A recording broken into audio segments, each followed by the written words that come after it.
Good evening, everyone. We're gonna get started on tonight's meeting. Welcome to the Planning Commission meeting of March 27th, 2024. I'm gonna ask staff for a roll call.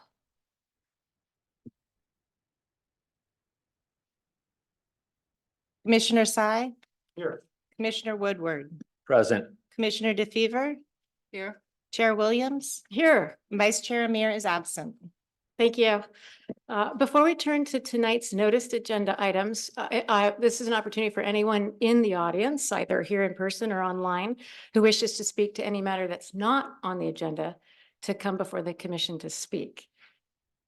So I'll wait to see if there's anyone who'd like to come up to speak on anything that doesn't appear on tonight's agenda.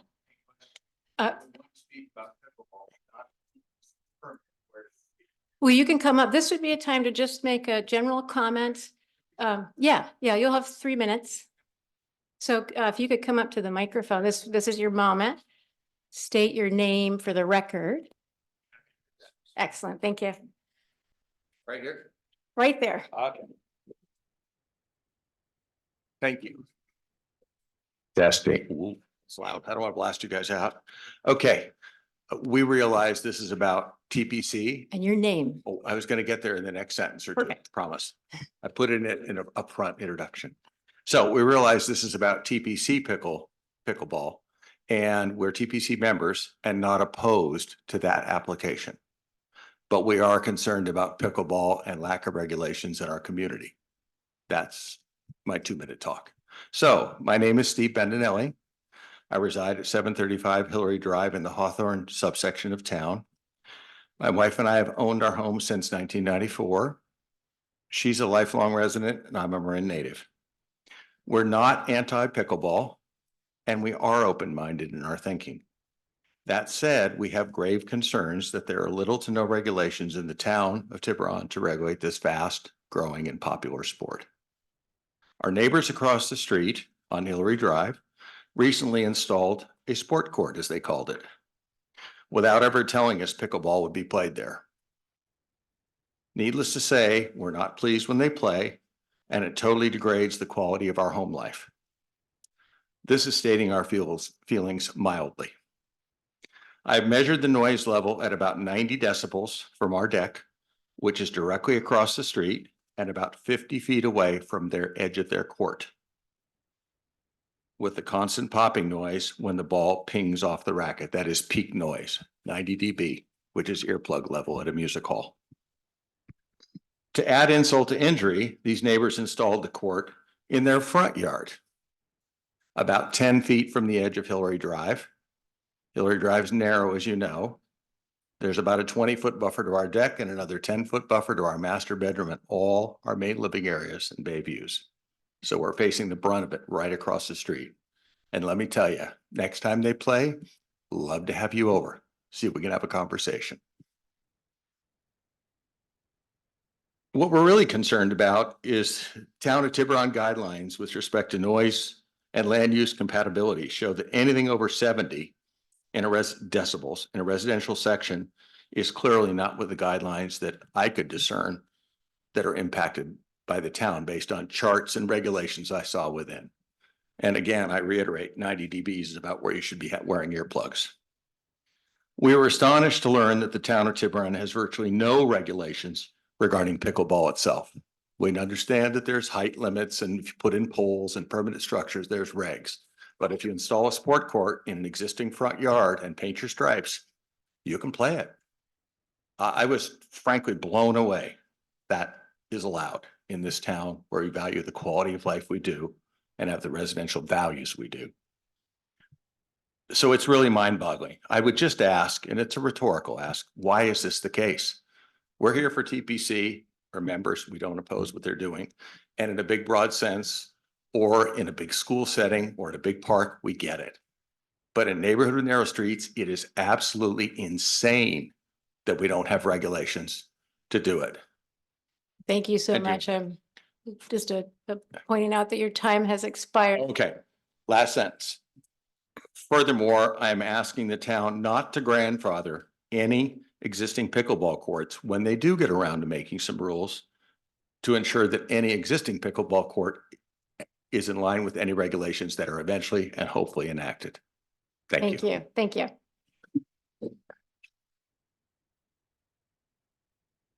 And anyone else who has any general comments to share today for the commission? And this is not on, would you come up to the microphone and state your name? We'll sort of a formal process. This is just a point of order. Should we talk now if we want to talk about? No, we'll bring that up as the tonight's public agenda item, and we'll absolutely have time for public comment. Is there anyone online who wishes to speak?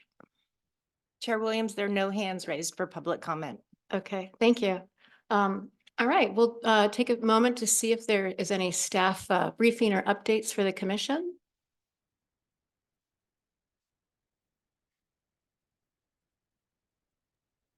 Hi, I'm actually online tonight. I am working remotely for the next bit of time, and then I'll be back in the office.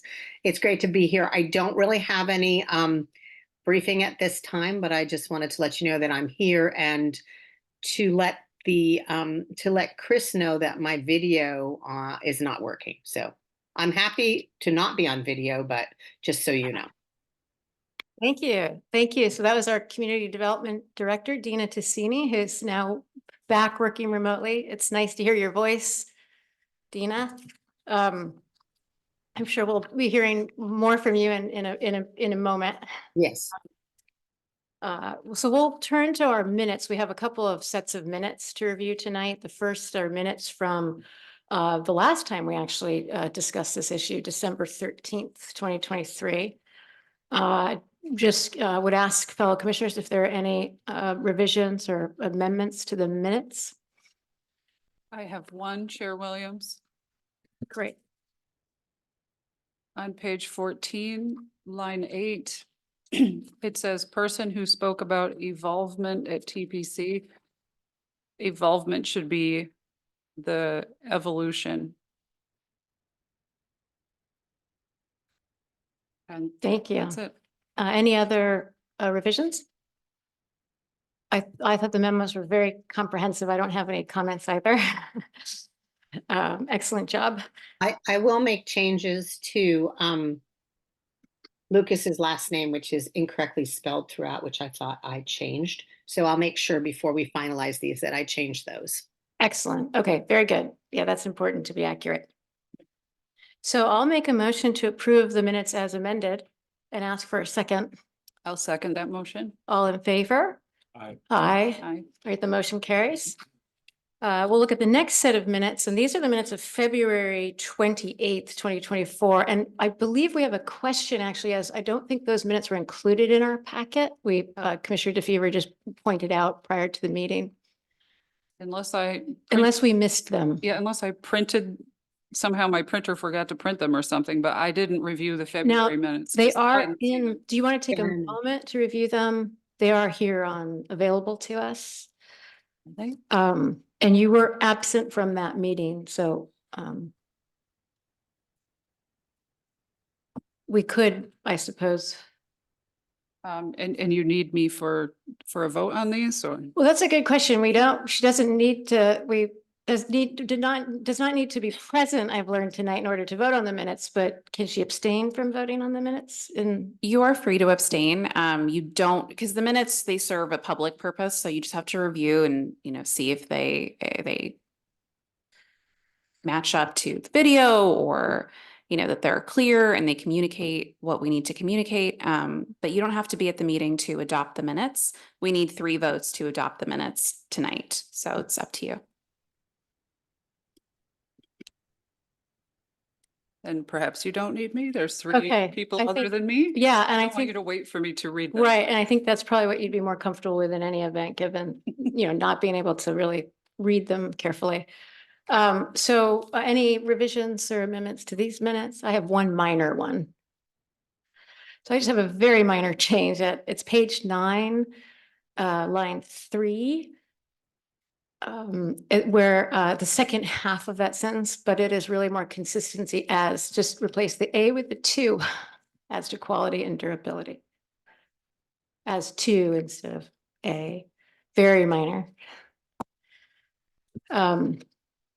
And if there's anyone wants to make a motion, or I'm happy to do so. I'll make a motion to adopt. All in favor? Aye. All right, that motion carries as well. I abstain. Oh, yes. Any abstentions? Yes, one. Thank you. Okay, so we'll turn now to the public hearing agenda item for the evening, and that is the kind of consideration of an amendment to the existing Tiburon Peninsula Club conditional use permit. This, of course, relates to pickleball, and we're here again tonight after this issue was renoticed. And I do believe there may be a brief staff report or just staff kind of update Yes. for us. Yes, I think it's important because I believe there are people that are maybe attending tonight that didn't attend before. I do apologize. There is no video for me tonight, but that's fine. Haven't changed my appearance since my absence, so it's all good. As you stated, we did have this hearing in December, and the Planning Commission did adopt a resolution of approval. And what I'll go through later is sort of the mitigation measures that were placed in that. But I do want to make a brief note that this is back before you due to a noticing error, as you had stated, Chair Williams. And what you'll be considering tonight is the use as a whole, and you'll be able to make changes if you wish. You can, there's a variety of actions that could take place, and I know you know these, but I was kind of just going to let the community know you can change the conditions that you provided before, and of course approve. You can change the conditions and not approve. You can continue the hearing for additional information. It's similar to any other project that you've had before you. So it's sort of it's a de novo hearing. You're listening to this again. So with that, I just wanted to kind of go through it very quickly that, this pickleball use is the use of one of the tennis courts to allow for a total of 4 games to be played with 2 to 4 players for a total of 16 players on the court. The gameplay is limited to an hour and a half per court, and the TPC is proposing to allow play for 7 days a week between the hours of 9 and 7. And there is some high court use during Friday afternoons, holidays, and weekends. The location is in the same location as previously shown to you. There was a noise study, and I know the noise consultant is here tonight. He wasn't able to be in the audience last time, is here tonight to discuss the noise report itself and for you to ask questions. The use of the pickleball courts does not also include any additional membership at the club. So you're looking at the same numbers of people who belong to the club that did before, and there would be no increase. Therefore, there would be no increase in parking demand since there is no increase in the numbers. When you heard this before, there was some concern about the hours, lighting, and sort of the noise, which I think is going to come before you again tonight. So you did limit, as I said before, 9 to 7 were your mitigation measures. There will be no outdoor lighting, so you can't do it past the time where the sun goes down.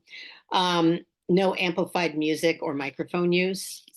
There will be the use of a quieter polycore paddles and acoustic block materials, and that we were requiring or asking for a review of the pickleball use for after a period of 6 months. Additionally, the Planning Commission suggested that an additional wall be placed on the existing pickleball court to add to the acoustic buffer. And I should I think I jumped ahead of myself, but the TPC in response to the town talking to them about having this use without a CUP responded by trying to mitigate the noise by putting in acoustic walls on 3 sides. They're 10-foot walls on 3 sides. when we reviewed this last time, the commission did ask for a fourth wall to be added on the eastern side of the court.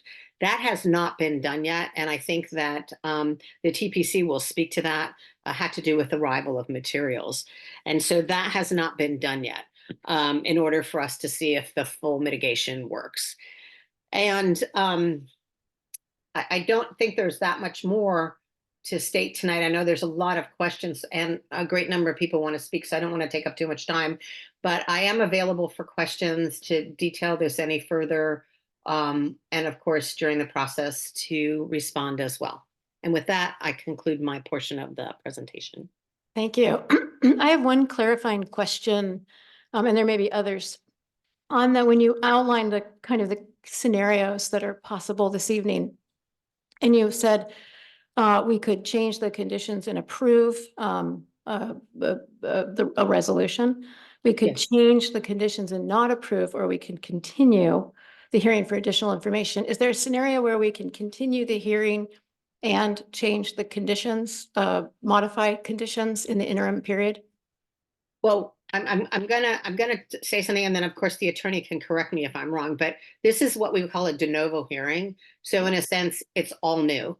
So the resolution that existed before needs to be either another resolution needs to be adopted with either the exact conditions or changes to those conditions. Or if you choose to deny the project, then you need to direct staff to return with a resolution of denial and make those findings. Or you could continue the item. So maybe that makes it a little clearer for you. So you don't really have a resolution in place right now to mitigate and sort of send it forward. You're going to do a whole new resolution where you would look at the mitigation measures that we had before, and you can make changes to those or keep them the same, whatever you choose. Does that make sense? Am I It answering? does. Yeah. And what happens without a resolution in place? So, it's similar to, and what's happening now is that the TPC is operating with a project that's going forward. If you are, I don't know if what you're really asking me, what happens if you don't do, what are you really asking me? I guess I should ask that first. Oh, I was just wondering, because it's sort of de novo. So it sounds like I thought I heard you say that the resolution is sort of technically not in place because this is a That's correct. de novo review. That's So I correct. was just, if we were to continue the hearing, I was just wondering sort of practically what happens, what's the impact on vis-a-vis the activity. Well, and I'm sure that the attorney can speak to this too, but the continuation or discontinuation of the use is up to the town to enforce. It's kind of becomes a code enforcement action. It is not an action before you. So if you continue this and don't do anything different, the town would have to decide if they wish to enforce against the TPC to cease operation or to curb operation or whatever. We have not started that, initiated that, because generally when an applicant is involved actively to remedy a situation, we don't go through a very lengthy and costly enforcement action. Instead, we work with the applicant to remedy the issue. Okay, that's very helpful. That answers my question. And I just realized that I actually failed to prior to starting this agenda, this hearing on this agenda item, I did fail to recognize Commissioner Woodward, who would like to step out of the meeting tonight, and he'll explain why. So forgive me for that error. That's okay. I was very interested in the question that you asked, so it's good to get informed. Although I've been a TPC member for several years now, I confirmed with town's council that I have no legal conflict to join the commission tonight. However, as an avid, albeit mediocre, pickleball player, I want to avoid even the appearance of conflict. And as such, I'm recusing myself from tonight's hearing. Thank you. Thank you so much. So we'll give you a moment to step out for the evening. If I may, I just wanted to also remind you, you have the discretion to go out of order on the public hearings, but for the first two items, I just want to make sure that when we're done with the PH acknowledge three, the that, oh, perfect. continuance. Yes, Yes, exactly, and very that good. we continue it. Perfect, thank you. Okay, so now that Commissioner Woodward has left, we can return to if there are any other questions for staff. Those were my questions as to the report. No, so we haven't opened the public hearing yet, so we're having a lot of these. So what happens is we're going through, Community Director Tassini has just provided us with the context of what happened in December when we heard this issue. And now we're asking questions of the director. So at the time that we open public comment, I think that's the appropriate time to state your comment. So that we can turn to the town attorney for that. This is a quorum because it's a 5-member board, so what the votes we need to pass or deny, it changes, but we have a quorum here. Because it's 3 out of 5 are here. So 2 out of 5 would constitute a binding resolution. Yes, a decision. Thank you. A good question. Any questions for Director Tassini? No. Okay, so now we have the applicant has an opportunity to make a presentation. You'll have 20 minutes on the clock if you'd like to step up, state your name, and you can divvy up that time in any way that you require. Pull the 2 chairs in here in front of.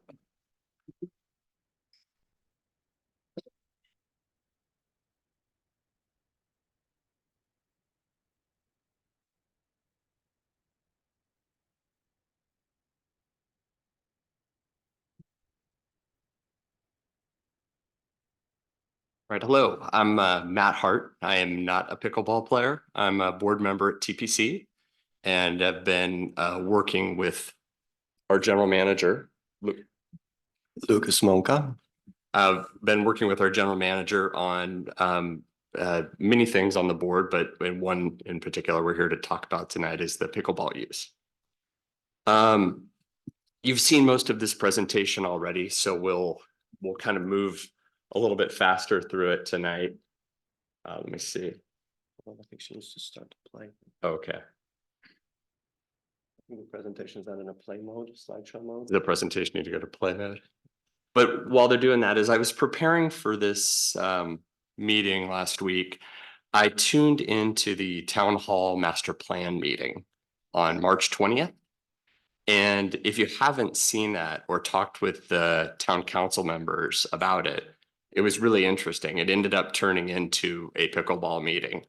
And there was a master plan that was presented to the town council that was pretty aggressive. There were some things like grading South Knoll Park and turning it into sports fields and some really extreme ideas. But the meeting ended up being mostly about pickleball. It was interesting to me. And I couldn't have possibly scripted a more articulate and passionate support of pickleball that we heard from the people that were speaking about it. It was interesting to me. There was 7th graders, Bryce and Carter, as well as some older seniors voicing their opinion about using pickleball as a foundation for friendships and bringing people together. There was a neighbor that lives just up the hill from TPC who was saying they need more courts. There was a woman she was an athlete, and then she's been battling arthritis and then lymphoma and kind of thought she'd lost that athletic part of her life and found it back through pickleball. She actually said she felt like she found her soul again. And then finally on that, the one other speaker was a Filipino woman that I thought was interesting. She said her and her Hispanic husband play a lot of pickleball at public courts around Tiburon and have found that is a way to meet people. And and she brought up a DEI aspect of pickleball courts that I hadn't thought of as well. So I'd encourage you to watch that video if you wanted to get a little more perspective on that. And then finally, when it got to the town council members, there was I think, consensus that it was, I think, town member, I'm not sure the exact title, Wellner, said that, you know, it is important that we meet this need. But when pickleball was talked about in a covered facility at the linear park, you know, the sanitation lands that they're buying, the town council members didn't like the idea of it there. So kind of raises this question of if there's this need for pickleball, and if there's this ask for pickleball, where is it going to be? One of the other town members even was talking about ideas like buying the Chase building right over here. And we've actually done some preliminary budgeting on what building a pickleball center would cost, and we're talking about like a $20 million project to like buy the Chase Bank and turn it into Chase Pickleball Center.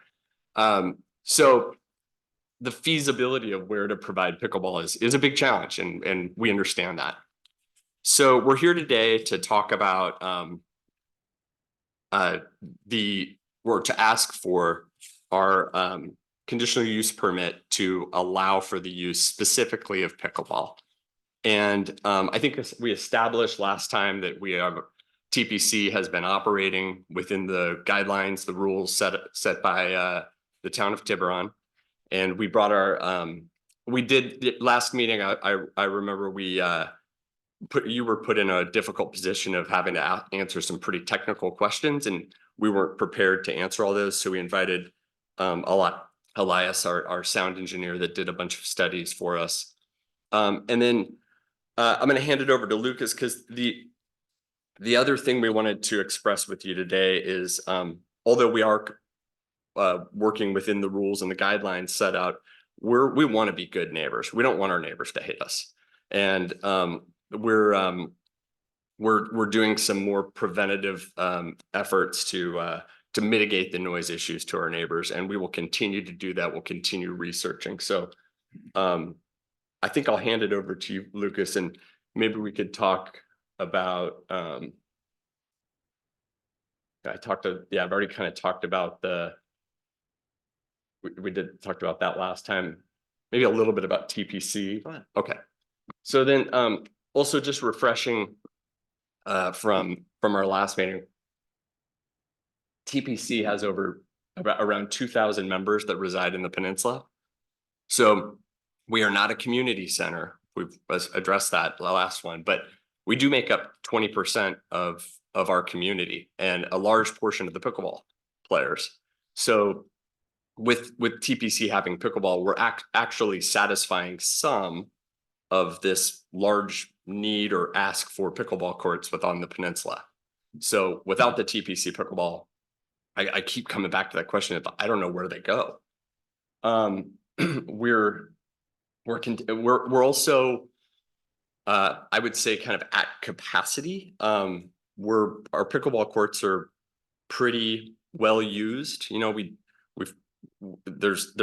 have to add more if we were going to try to let more people use our pickleball courts.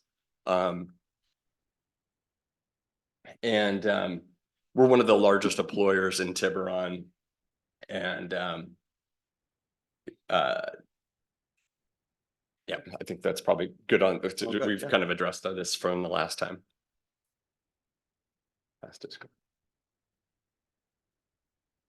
All right. Do you want to talk a little bit about our rules, our guidelines, and Sure, the of things that course. you manage?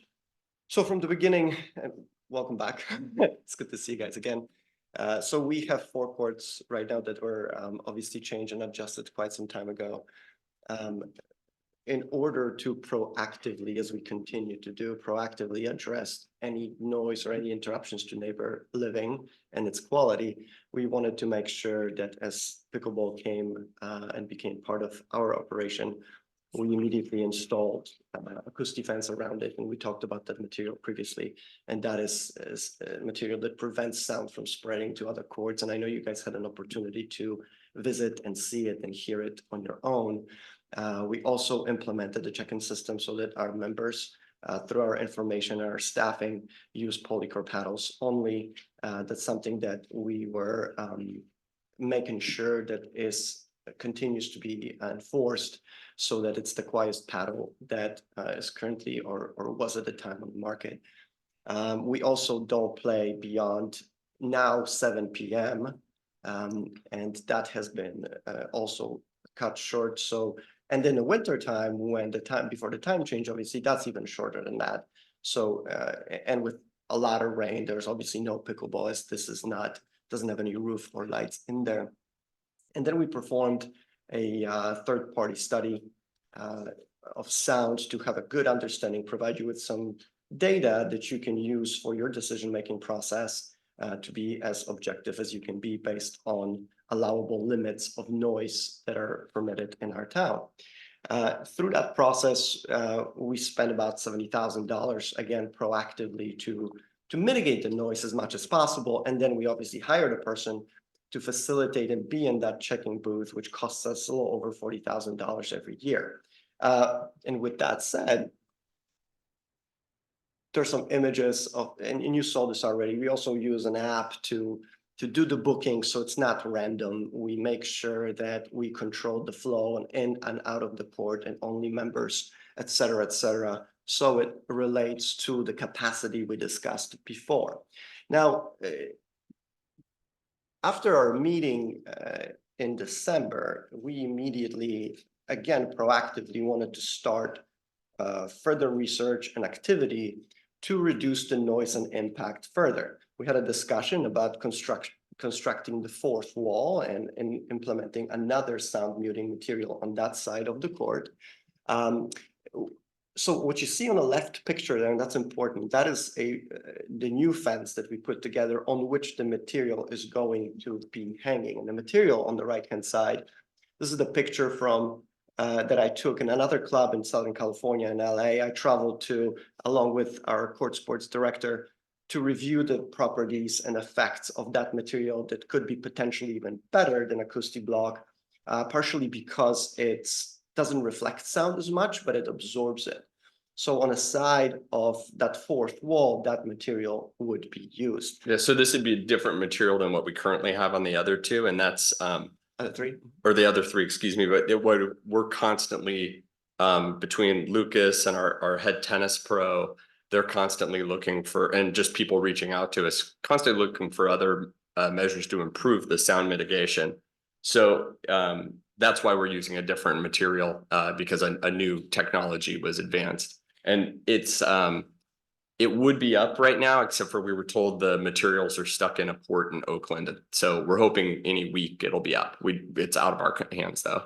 Yeah, the whole point was we wanted to have this done. We already scheduled the second sound study after this fence was supposed to be on, but the timing of the delivery was the way it was. But the fence is constructed, it just waits for the installation that will happen as soon as it's here. This cost us obviously additional $32,000 that brings us to over $100,000 investment in mitigating noise and impact on our neighbors, in addition to obviously staffing the check-in process annually. And look, I'm just gonna hit one more thing on that, Lucas, but also like, all of the measures and the people, it's a lot of work. So I just wanted to express that if we were to do pickleball at a park and you're gonna have similar, not in my backyard issues from neighbors to wherever you put pickleball. And it's gonna require a lot of monitoring and a lot of, enforcement and things that we're able to do because we're a private club and we have Lucas and his team to monitor that. So it's complicated, but that's a reason that I think TPC is a better position to control pickleball and the impact to its neighbors than a park would be. Yeah. So moving forward, we talked about the sound study and the noise element. I don't think there's any point of repeating the same information you all very well know. And the fact that our measurements as requested by the town of Tiburon with the compliance with its rules do not exceed the noise limitations that are allowable within the space of where we play pickleball and also in front of residences that are neighboring with TPC grounds. We showed the map before that shows the details of those measurements that you also have in your handouts. So I'm not going to speak to the numbers. That's really a difficult item to read from this distance, but the reality is that the noise doesn't exceed 58 decibels and is allowed to be in residential area on below 60. And that's by the standards that how sound is measured and in the rules of that are set up by town of Tiburon. And I kind of nerded out on decibels and learning about stuff as I got into this as well. And I think I mentioned in the last meeting that I live within earshot of the Del Mar softball fields, and a softball aluminum bat can get up to 120 decibels when a ball is stricken, according to Google. But doing a little research there. So, I mean, I've always heard softball bats, but I've never thought about trying to stop softball at Del Mar. Fair point. And as we continue, obviously at the end of the presentation, we want to ask for support for continuing pickleball at TPC that's been going on for quite some time and really engages our membership. And there's a lot of members that simply want to join the club because we have pickleball, and a lot of other places, especially locally, do not have access to it.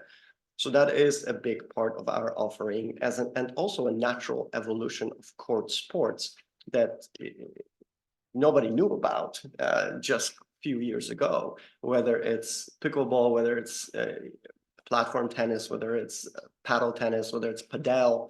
All these things evolve from court sports to keep people engaged and also socially interactive so that we can cultivate our mission for the club. And I would close it at that without getting into too much details of things that we already spoke about. I don't want to waste anybody's time. Any final thoughts? Yeah, just one final thought.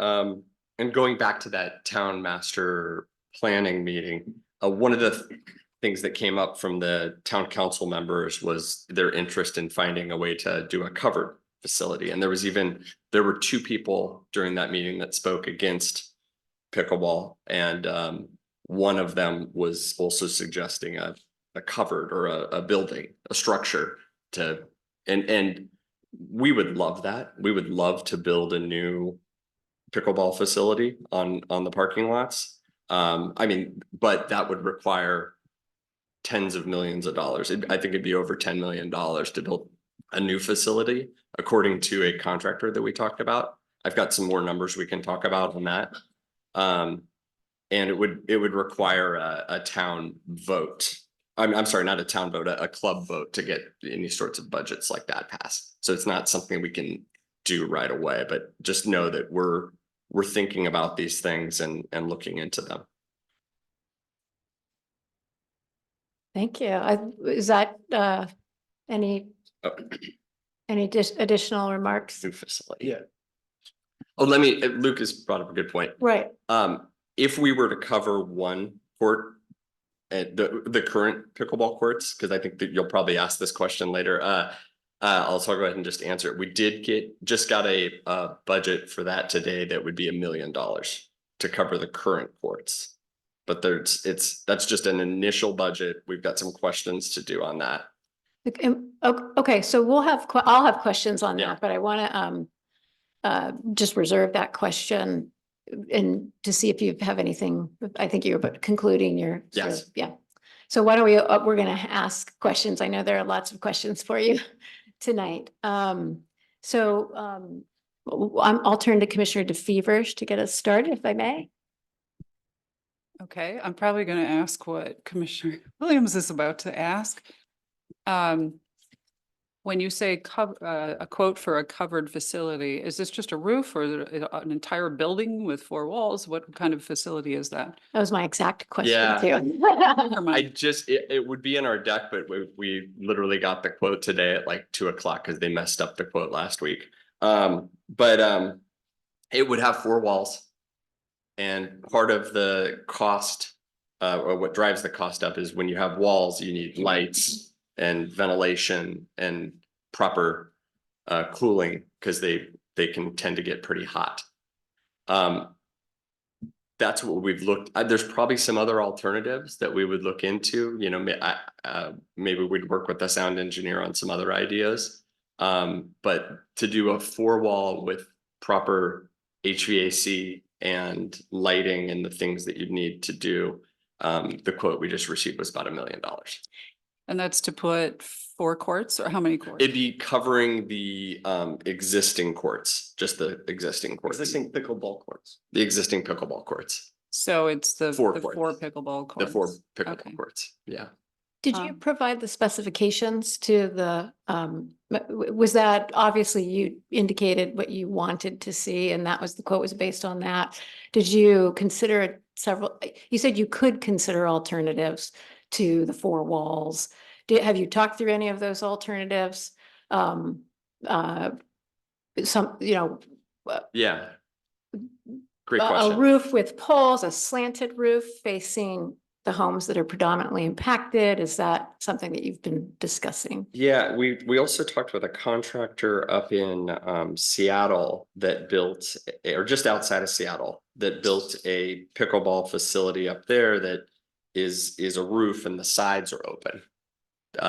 Which in climate like ours, you'd think that that would probably work.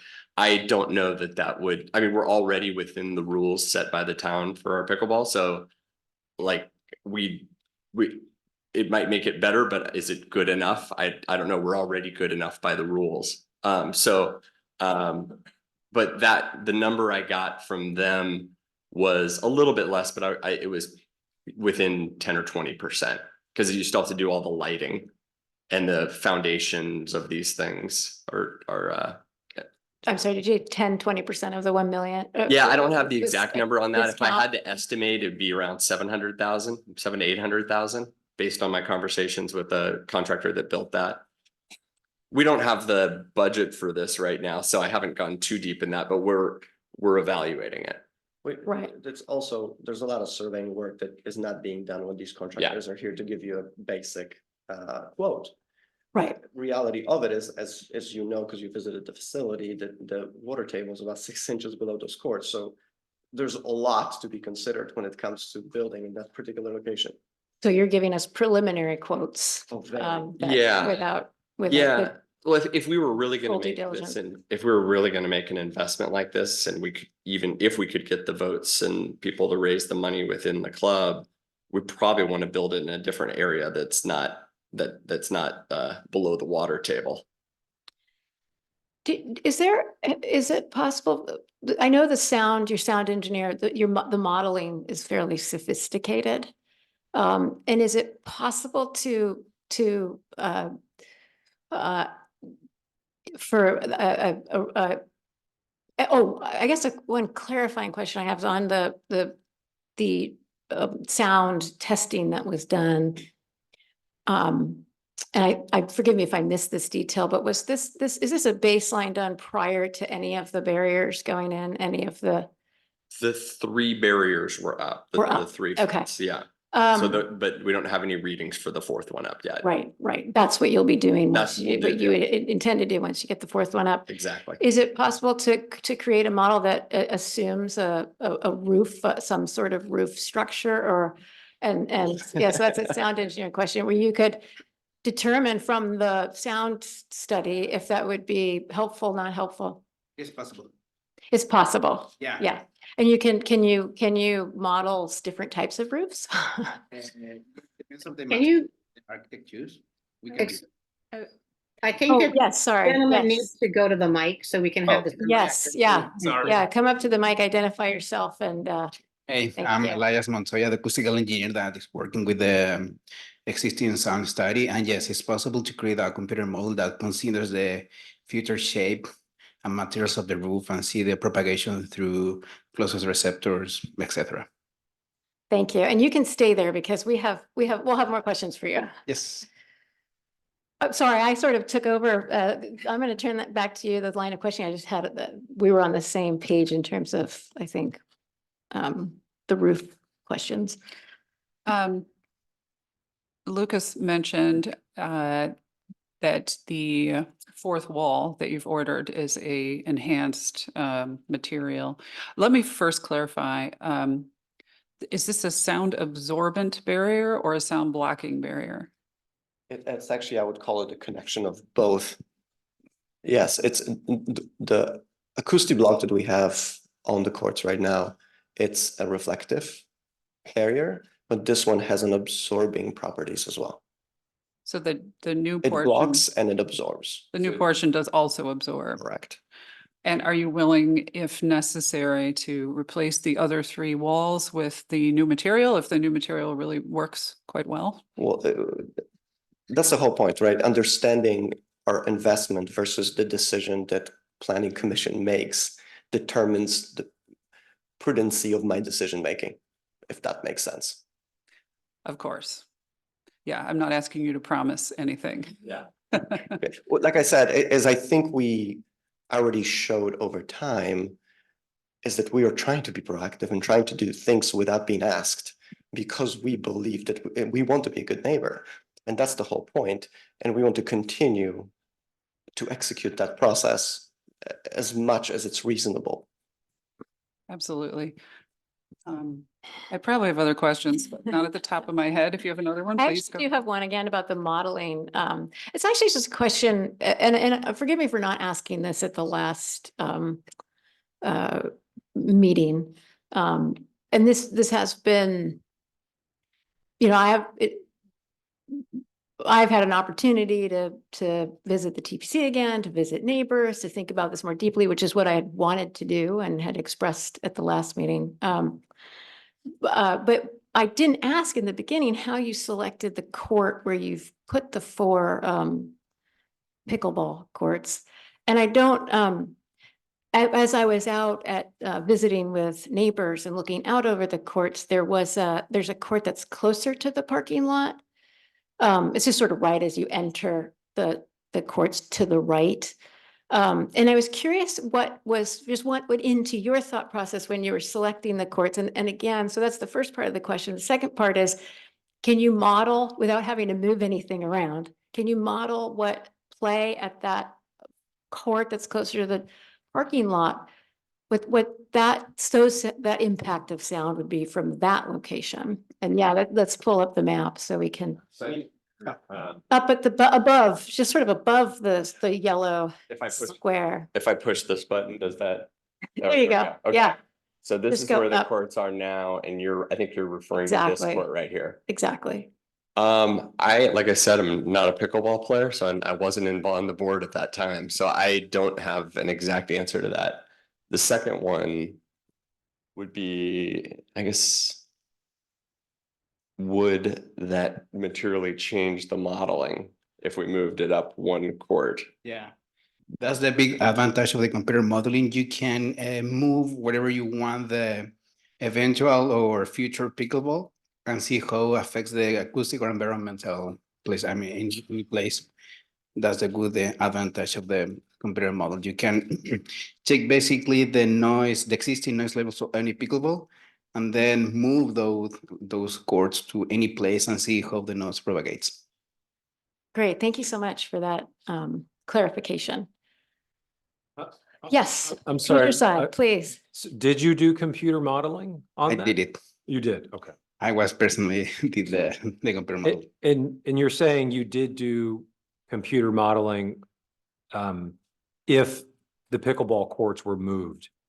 I mean, no, That- no, that's my question. but I can do that. So, and you don't even need to put pickleball players out there. You can just, with the modeling, kind of change the inputs. That's probably the least sophisticated description of Commissioner, computer so modeling.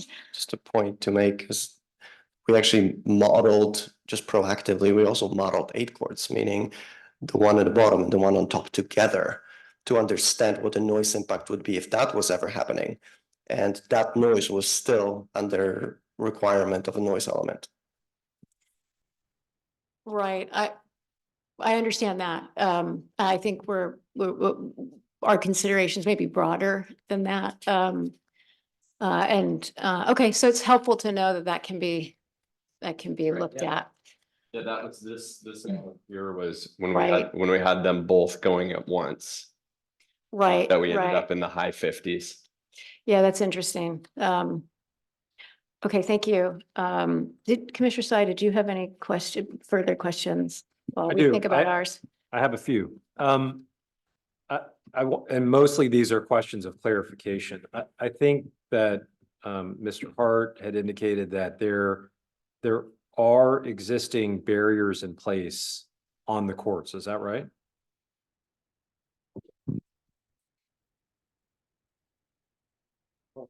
Yes, there's 3 barriers are up already, So, and there's a 4th 10-foot chain link fence that's awaiting that material. so if you could go back to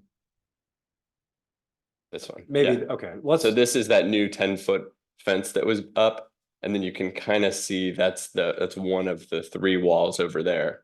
And then soon, this material will be all the way along this fence.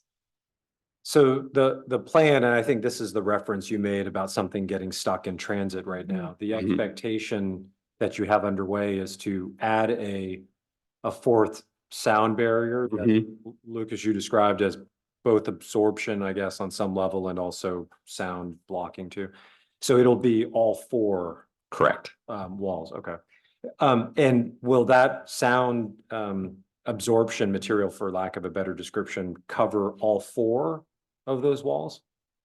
Right now, it's planned to cover the one that's empty with, as Commissioner Betiver asked, whether it would be.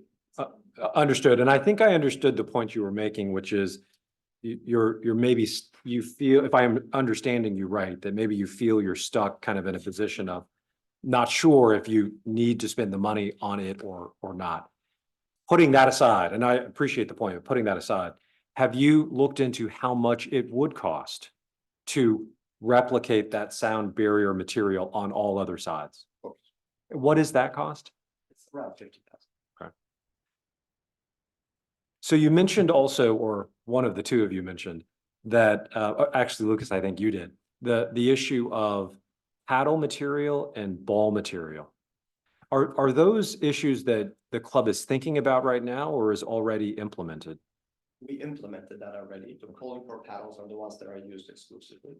Okay, and those, based on the research you've done, serve to, Quietest. they're the quietest paddles and balls with respect to sound, is that right? Okay. Although there are new paddles that are coming out, that people are trying to solve this problem. Okay. Commissioners, And can I we're- interrupt for one moment? We need to have the microphone being passed Oh, around yeah, you so got that this Oh. meeting is on Oh, record. thank you. Yeah, so it's being recorded and people are listening. There are new paddles also that industry continues to change pretty much every day because it's so new. So there are new types of paddles that we already actually ordered for testing. And we will see how that works out as well. So I'm not asking you to predict the future, but under the circumstances, and it makes sense that technology is changing every single day, especially as it relates to reducing sound for paddles and balls. What is the club's plan with respect to dealing with newer technologies that theoretically will result in reduced sound paddles and reduced sound balls? That first, and then I'll hand it over to you.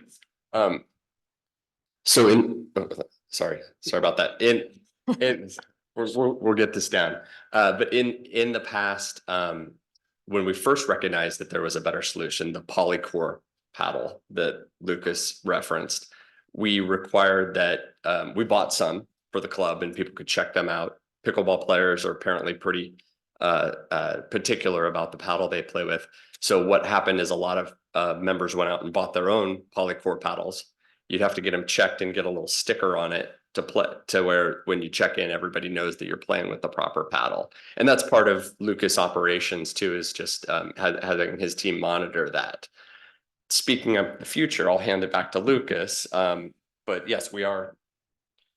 The intention is, as you would imagine, which is being a good neighbor and staying aligned with newest technologies that then can mitigate the sound further. and have it as low of an impact as possible going forward into the future. So we continue to review all the items that come up technologically so we can update them and consider installation of those items. It's a segue to one of the other questions I wanted to ask that Mr. Hart indicated a second ago related to essentially enforcement. So I want to ask you both maybe about that. There's the paddle ball issue in terms of who's using the right material and equipment for purposes of what we're talking about. There's also something you referred to about the check-in booth. And then there's a third issue I wanted to mention, which is the issue of the time frame in which pickleball can be played. I had the opportunity to visit with some of our neighbors who talked to me about it. And one of the things I heard was that pickleball, to their experience, has been played up until 9 o'clock at night during the daylight hours. So that's typically what, summertime. You indicated 7 p.m. One, I'm curious about when that has been implemented. And two, I'm curious about how have you been enforcing things like the time limit and the paddles and balls? And I know Mr. Hart indicated there needs to be a sticker, but can you speak about that? Sure. So I've been in TPC for almost 2 years now. And so as we started playing pickleball, our initial pickleball playtime based on 1.5-hour reservation starting at 9 a.m. would finish at 7:30 p.m.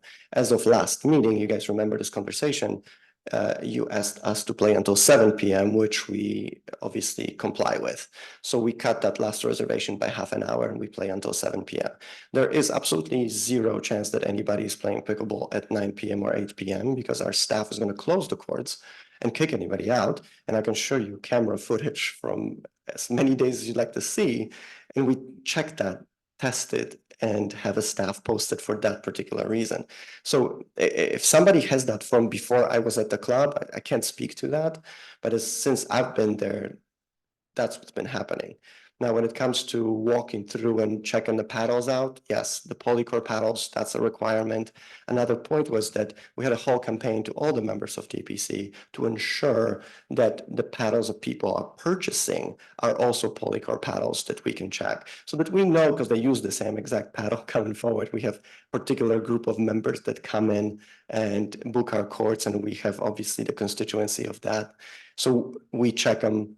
They come in, it's the same paddle that they use, and we want to make sure there's no other material used for the sake of our neighbors, even if they're better in playability or whatever else it may be. Thank you. Can I ask one more Sure, yeah. question?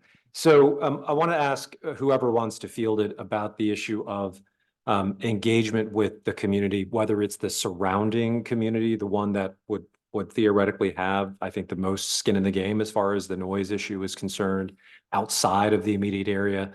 Can you describe what you have been doing on that issue? Okay. Did it again. At the last meeting, we haven't done much on that just yet. We're open to it, and we're then talking to neighbors. If neighbors wanted to form a committee and come meet with our board or something like that, we'd be open to that. There was a gentleman that spoke last meeting in December against pickleball, and I went up afterwards and talked to him a little bit. I gave him my phone number. I never heard from him. So as far as reaching out to the community, there's another neighbor that I was going to try to go visit their house today. Unfortunately, my flight got delayed and I had to come straight here. But I'm going to try to go over there this weekend and learn some more. I've talked to neighbors, like one neighbor that's a TPC member, not a pickleball player, lives in one of those houses that overlooks the courts. That's like, it's on the bluff there that looks down over the court. I asked him about it. He'd been there 15 years and he's like, yeah, my neighbors talk about it a lot, but it's just kind of what we bought into in that area. So I think I recognize there's, a lot of neighbors that are against it, but there are neighbors that it doesn't bother as well. But as far as community outreach, I'd be open to trying to form something on the TPC side to give the neighbors a voice if there's some productive format that we could come up with. Yeah. Thank you. Thank you. I had a couple follow-up questions just to Commissioner Stiles. One on the paddles. You indicated that your members were very particular about paddles they use. Has there been any pushback among members to the policies that you've implemented? Not, well, on the paddles, that happened a long time ago. That was like right when Lucas came on board a year and a half ago or so.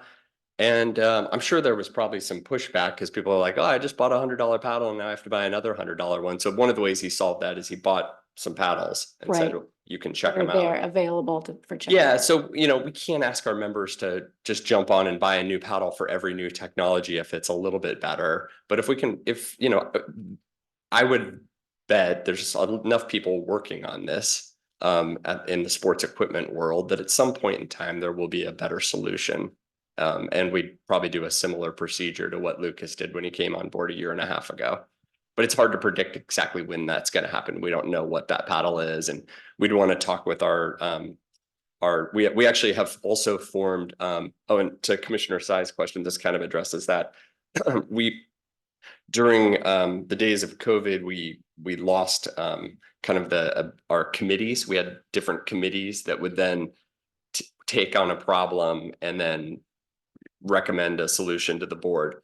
And so we did reestablish those committees. Another thing that Lucas has done, and we have a pickleball committee now. So when new technologies come out, we're going to assess them. We'll bring them to the pickleball committee. We'll have some debates, and if there was something worth making a change, I think we'd definitely be open to it. And you feel that your current members have sort of made the change? They've made the change. Oh yeah, for- that change for the has been current, made. Technology. Yeah. When I recall when this happened, Lucas sent out an email that said, you are going to be required to get a sticker on your paddles. Here's an example of 20 paddles that you can buy and with links to them. And oh, by the way, if you don't want to buy a paddle, I understand. I've got paddles for you to check out. So I think that worked surprisingly well. I'm sure Lucas heard more gripes than I did about it, but I would imagine we do a similar procedure like that. Are those what are called the green paddles? I saw them referred to as green in some material. Okay. And that actually happened before the Polycore, really. That was the big push. The problem with that particular list was it was not being updated, and it came from the one study of a club in Arizona. And then Polycore came out as a quieter paddles after that. And I simply at some point politically stating this, I kind of said there was no choice. That's what you got to do, or you can't play. Can't play. And there's just simply A or B. What are the peak hours of play? What are you finding just among members? And I'm going to be really transparent, just in describing my reasoning for this question. Because when I was out there visiting with folks and actually, going to homes and listening from lots of different locations, I started to really think much more carefully around the hours that we had approved. In particular, the kind of dinner hours and also perhaps some of the weekend hours. There's, so far it's every day, most of the day, 9 to 7 is a big part of the day. And so, there may be an expectation among residents at different times of the week, different times of the day. And I'm just curious from your perspective, what are the peak hours of play? When are people out there? Well, we were out, Kathleen, Commissioner DeFever and I were out there a couple days ago. Thank you for hosting us and showing us what you've done since the last meeting. And we saw a lot of people out there at 2, 3 in the afternoon. I'm just curious as to your perspective on that. The reality of the busiest days and times is as such that, a lot of our members work as well, right? So coming during the day is not always an option for them. The busiest time I would say is the Friday afternoon, it's Saturday, and it's Sunday morning to afternoon hours. And it's also heavily weather dependent. Holidays, if you have kids in town. Another point to consider here when it comes to this question, Commissioner Williams, is the fact that we have 4 courts and the total population under membership is about 3,300 people. On 4 courts, when 16 people at one time can play, that's not many. Meaning that the utilization of courts has to spread over time to allow for the contingent of members that are interested in playing pickleball. Meaning that Yep. there's very frequently what happens is our members book courts so quickly when they become available that others can't, right? So I think that's an important piece of conversation and consideration when it comes to allowable hours throughout the day. Yeah, so if you tried, just, I've looked at this a couple times just on our app. That's how you book your courts. If you tried to book 3 to 6 o'clock on Thursday, Friday, Saturday, you have to be on as soon as the booking opens up. Those 4 courts get filled. So then you have to make an accommodation. You're like, okay, well, maybe I didn't get the 5 o'clock slot, so I'll do the 6:30 slot and I can do something else in the interim there. So capacity is an issue for us. Right. And what again is the membership? What are the membership numbers and what is the percentage of folks who are playing pickleball? Just curious. So that varies as well, but it varies between 30-40%, more or less, depending on months too. So I'm just giving you averages from last 3 months or so. And the membership is the numbers? The 3,300, general, the yeah. total amount of people just- under membership with kids and adults, about 3,300. Okay, including small children and. Correct. Yeah. We saw a lot of those, a lot of kids at a tennis camp a couple days ago. Commissioner DeFever, when we were out, you had a lot of really good questions for the sound engineer and some things you wanted him to consider for tonight. Yes, I was going to wait till you were finished and then Yeah. ask questions of the sound engineer. Yes. So in your initial report, and I apologize on behalf of the town and ourselves for having difficulties communicating with you at the December meeting. And thank you for being such a good sport. I think we had you on speakerphone or something. It was difficult. Yes. And I apologize if I repeat questions, but I want to make sure I really understand this.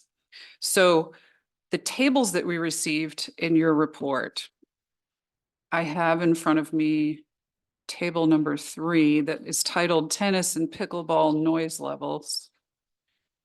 That is the one where you've mapped the different locations. Mhm.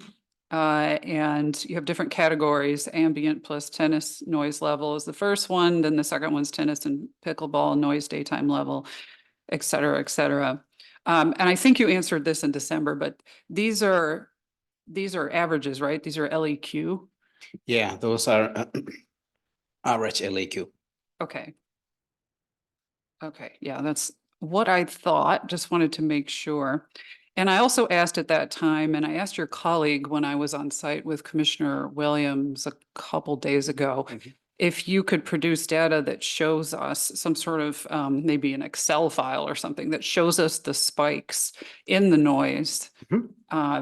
And then hopefully also correlate it to which spikes are pickleball noises and which are not, which is a car going by, something like this. Yeah, I have, let me show you just a given example.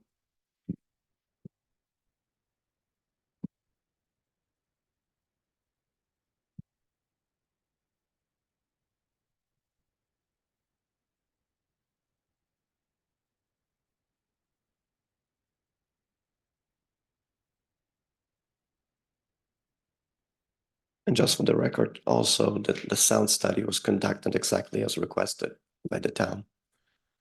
Thank you. All right, I'm receiving a sheet that I'm going to pass around and then staff, do you want me to We hand have it to 2 you copies last? of that or 3 copies, yeah? As long as we eventually provide a copy to the public. So once you're done with it, please do pass it to us. Thank you. Okay, I think we're getting some additional copies. Like I said, Elias just got to us from Nevada earlier today, so. yeah. Thank you To be for doing fair, that. I asked 2 days ago on the second ask, so I appreciate this very much.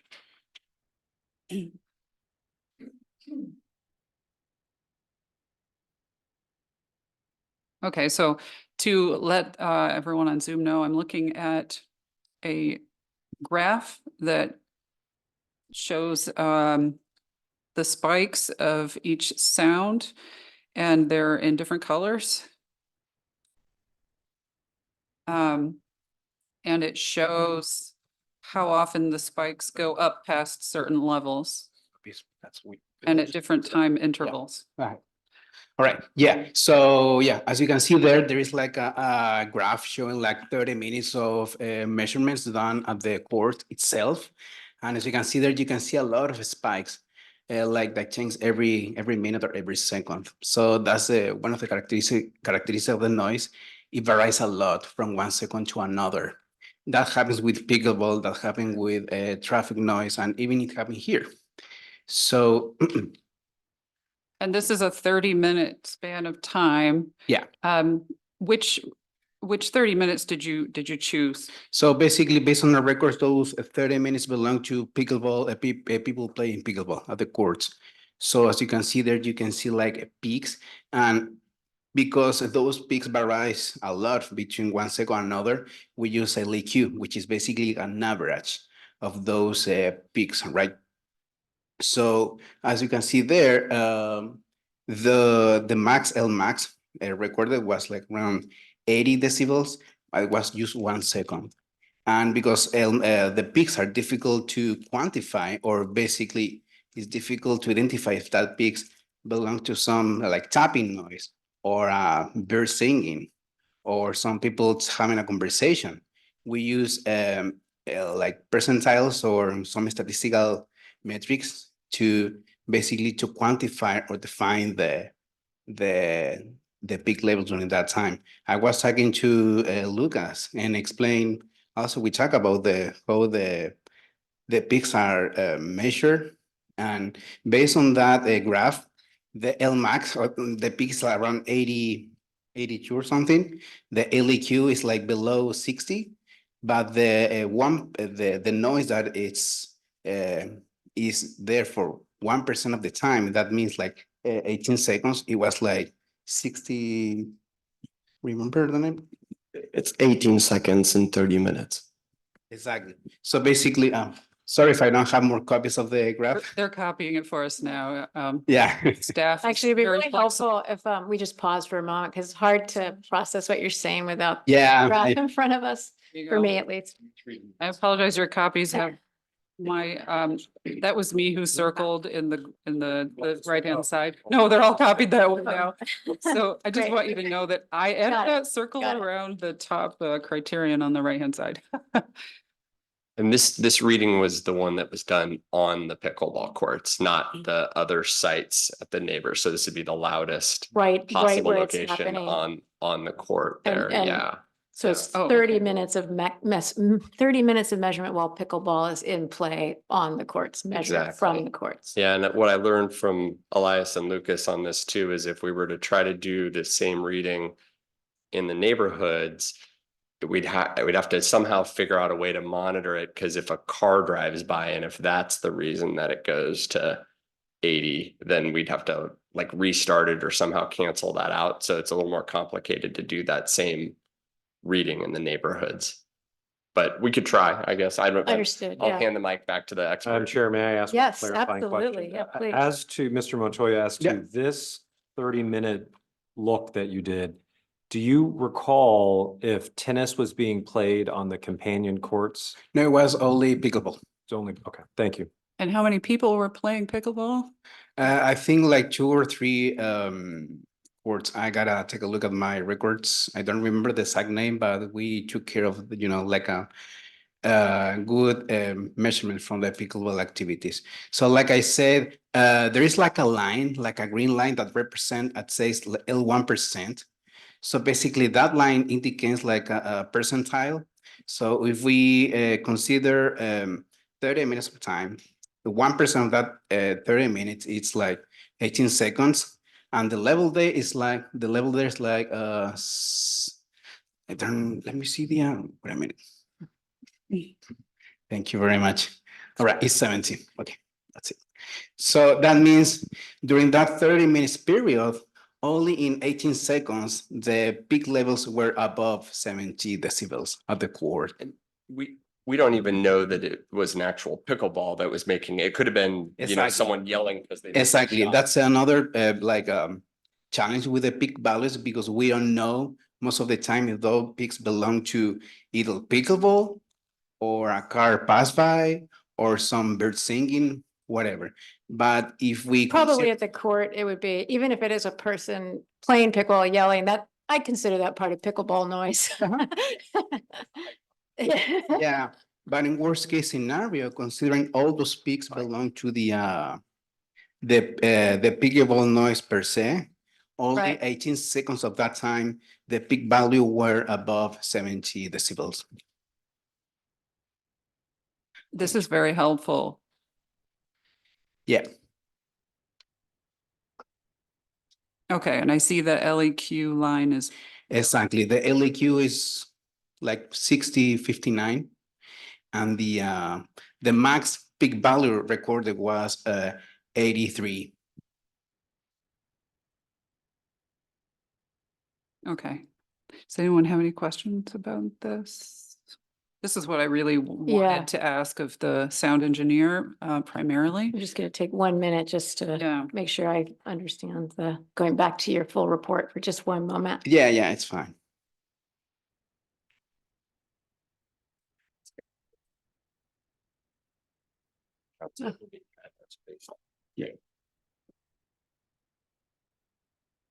Well, while I have you, what does LDN stand for? Well, that's another metric that some cities and counties in the US uses. LDN is like a 24-hour metric, noise metric. That means day and night noise levels. It's basically like a value that represents the 24 hours average of the measurement. Oh, okay. I have seen that before. I didn't realize that's what LDN was. Thank you. Yeah. Okay, I don't have further questions about this chart.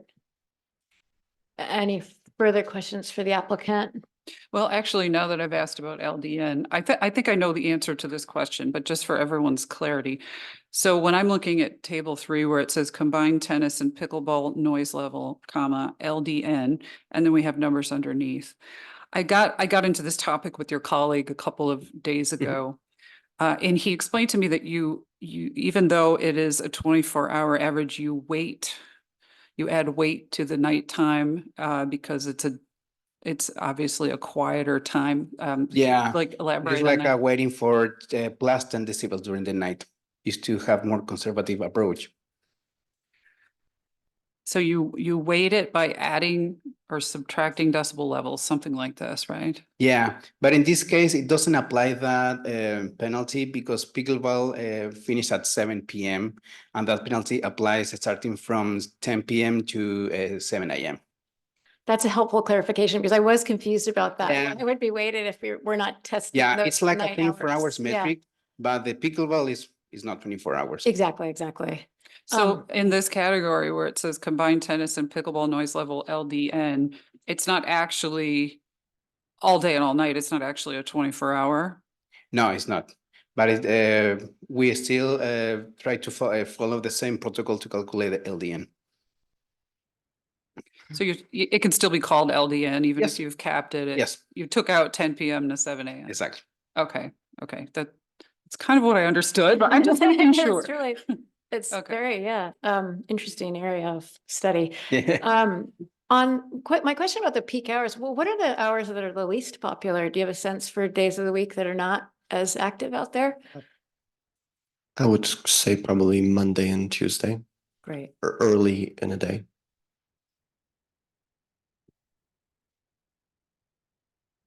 I think that concludes my questions for the applicant for now. I think so. Okay, very good. So thank you everyone in the audience here tonight and online for so patiently waiting while we ask these sort of preliminary questions. Now we'll be able to hear from all of you and we'll open up the public hearing. And just for the process, just to kind of give a process overview, when we close the public hearing, we'll return to the applicant for 5 minutes of rebuttal. Each person in the audience will have 3 minutes to speak. Chris, how many people are online? Are you able to see? There are 5 people. 5 people. Okay, so I'll stick with the typical sort of procedure of giving 3 minutes for each speaker. The time will appear on the screen. I have not seen video come on in the past for people who are no, I think it's just a voice. But just for people who are online, they probably, I don't know if you can see that you'll have 3 minutes on the clock and I'll try to give folks a 30-second sort of warning. But keep in mind, we have read, all of the comments and letters. So, really kind of emphasizing the key points is valuable. And also, it's really important to us all that we just respect one another and we really allow people to speak and not, I know there's such a temptation to cheer or to boo or, we're all entitled to our opinions, and it's really important that we don't make people feel intimidated or afraid to speak. And so that's why I think this is a really important rule, because we really want to allow people the freedom of to speak their minds and to be respectful of one another.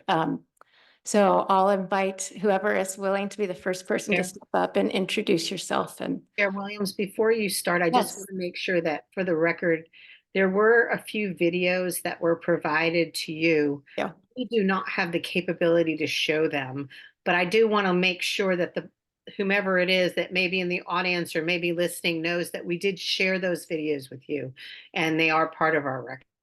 thank you I just so want to much. make that clear for the public record. Yeah, that's All a right? really important point, that we have seen the videos that have been submitted.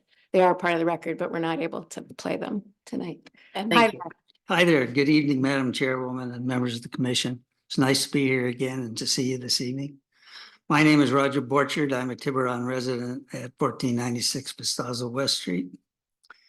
And in the spirit of preserving the outstanding qualities of our beautiful town of Tiburon, I would like to offer some helpful remarks on the subject just discussed, sound amplification and abatement. I have worked on various aspects of these topics over the entire course of my research career at the U.S. Geological Survey and Stanford University. And I thought my expertise on these subjects could be helpful to both the commission and the TCP. And I feel I would be negligent if I didn't share that expertise with you.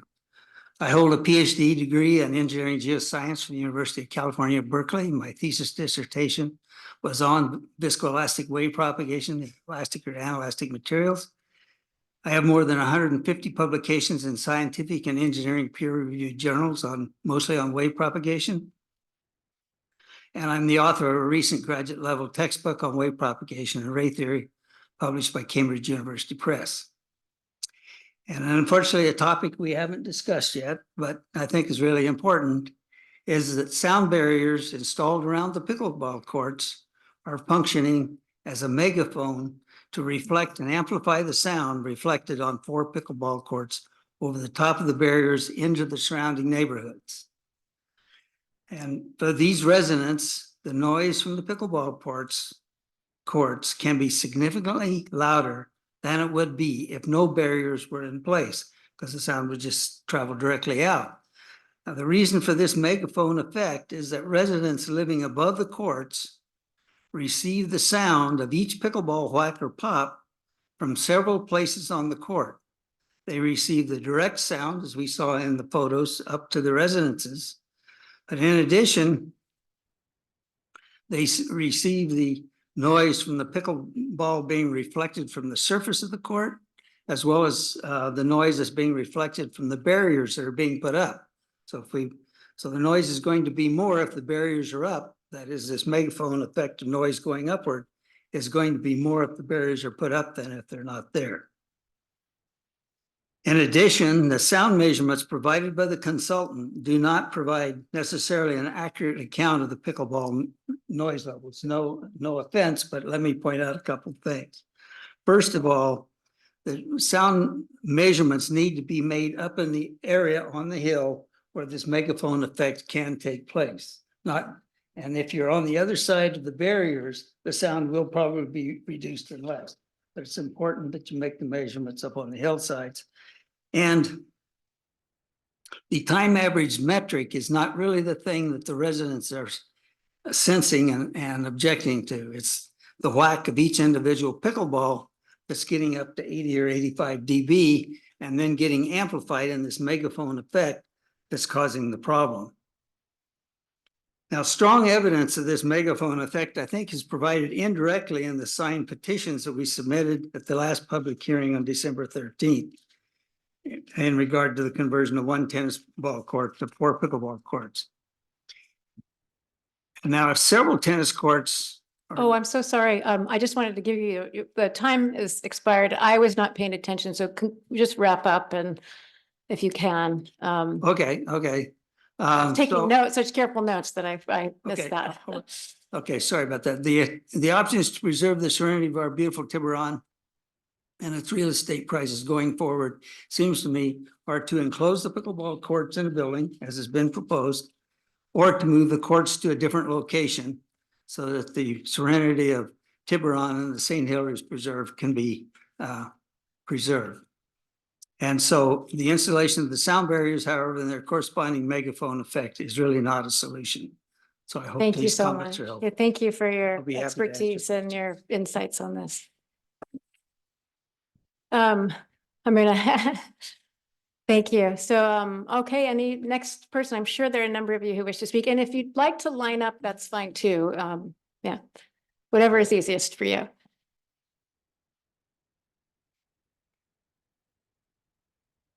Hard to follow such sign. I know it's gonna be really difficult to come up I know, and what speak. can I say? All right, well, yeah, well, good evening. My name is Steve Golden. My wife and I live on Corinthian Court above the Tiburon Peninsula Club, TPC, in a quote, residential noise receptor, unquote, unit as described by the TPC Commission report by Bennett Class and Associates. I respectfully, again, would like to state qualified opposition to the TPC's request to convert tennis courts into pickleball courts. As mentioned at the last meeting on this issue, Von Klessen reported on the wrong metric. A noise average result was reported, not the maximum noise decibel. It is a maximum high pitch of paddle slamming against a plastic ball, which causes the intrusive noise, not a time average decibel measurement.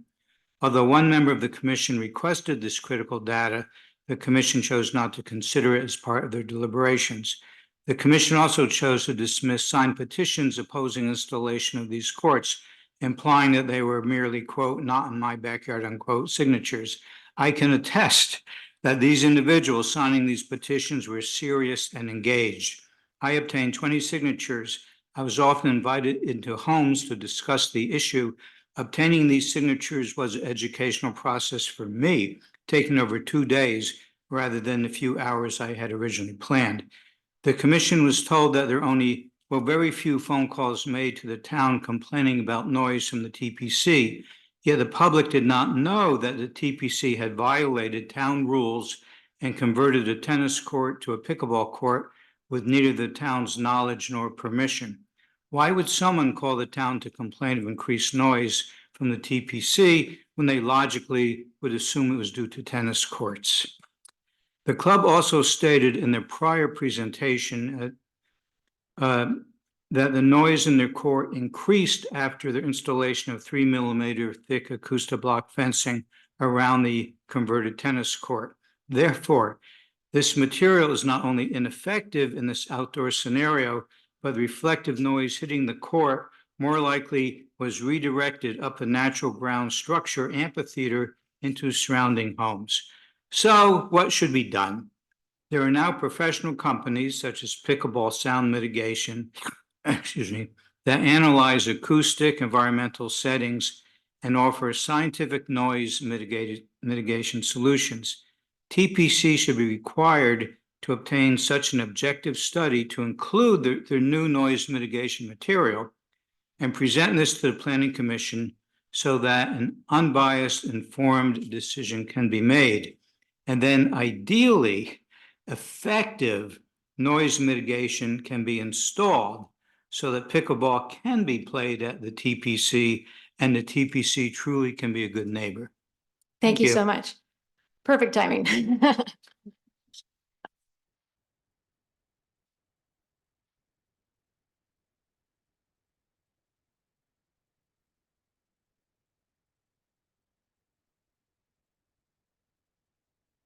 Hello. Hi there. My name is Jeff Thomas. I live at 24 Marsh Road, and I really can't follow those presentations. And mine's kind of simple relatively, but I just wanted to state that I'm not an anti-pickleball person. I understand the pickleballers' enthusiasm. And I'm glad to hear how it has positively affected so many people. But pickleball's associated noise levels are a real issue now being debated across the entire country. My wife and I thought we had found a perfect serene environment to relax and enjoy, and bought a home by the Tiburon Lagoon. The view is gorgeous, overlooking the marsh. Wildlife flourishes. And the loudest thing we have had to deal with is feuding geese. So once it got warmer, there were some tennis being played at TPC, but the noise isn't bothersome. But then the pickleball started. The high frequency, short duration, whacking sound of pickleball could be quite unnerving. Pickleball sounds carry much further than tennis sounds and would drive us inside, where we would still hear it in the living room when the doors were closed. Even tennis playing members of the TPC complain of the noise and distraction of pickleball. Many pickleball players have said that the residents surrounding the TPC should accept the noise because we choose to live near a tennis club. That is true, but we did not agree to move in by 4 pickleball courts. The areas receiving the most pushback across the country are existing tennis courts in residential areas that have been converted to pickleball courts, causing the change in noise level. Many homeowners report that it's causing homes where pickleball noise can be heard to lose their value. Unfortunately, this has led to lawsuits in many areas. It is difficult to successfully reduce the noise generated in all directions by pickleball, especially given the bowl-like topography of the area. It is my understanding that the current implementation at TPC violates the local municipal code and is incompatible with Tiburon zoning ordinance for a residential area. The ideal solution for surrounding neighbors would be to totally discontinuance of all pickleball at the TPC, while the ideal solution for pickleballers would be simply to approve the setup as is. A solution that would please both sides would be a covered pickleball court using inflatable domes or some other structure. Because pickleball has initially been allowed at the TPC, a short-term conditional permit could be given to TPC specifying reduced hours on evenings and weekends until the enclosure is completed. This would be the best means of ending up with both happy TPC neighbors and pickleballers. I'd be glad to help in any way to work through this solution, and thank you. Thank you so much.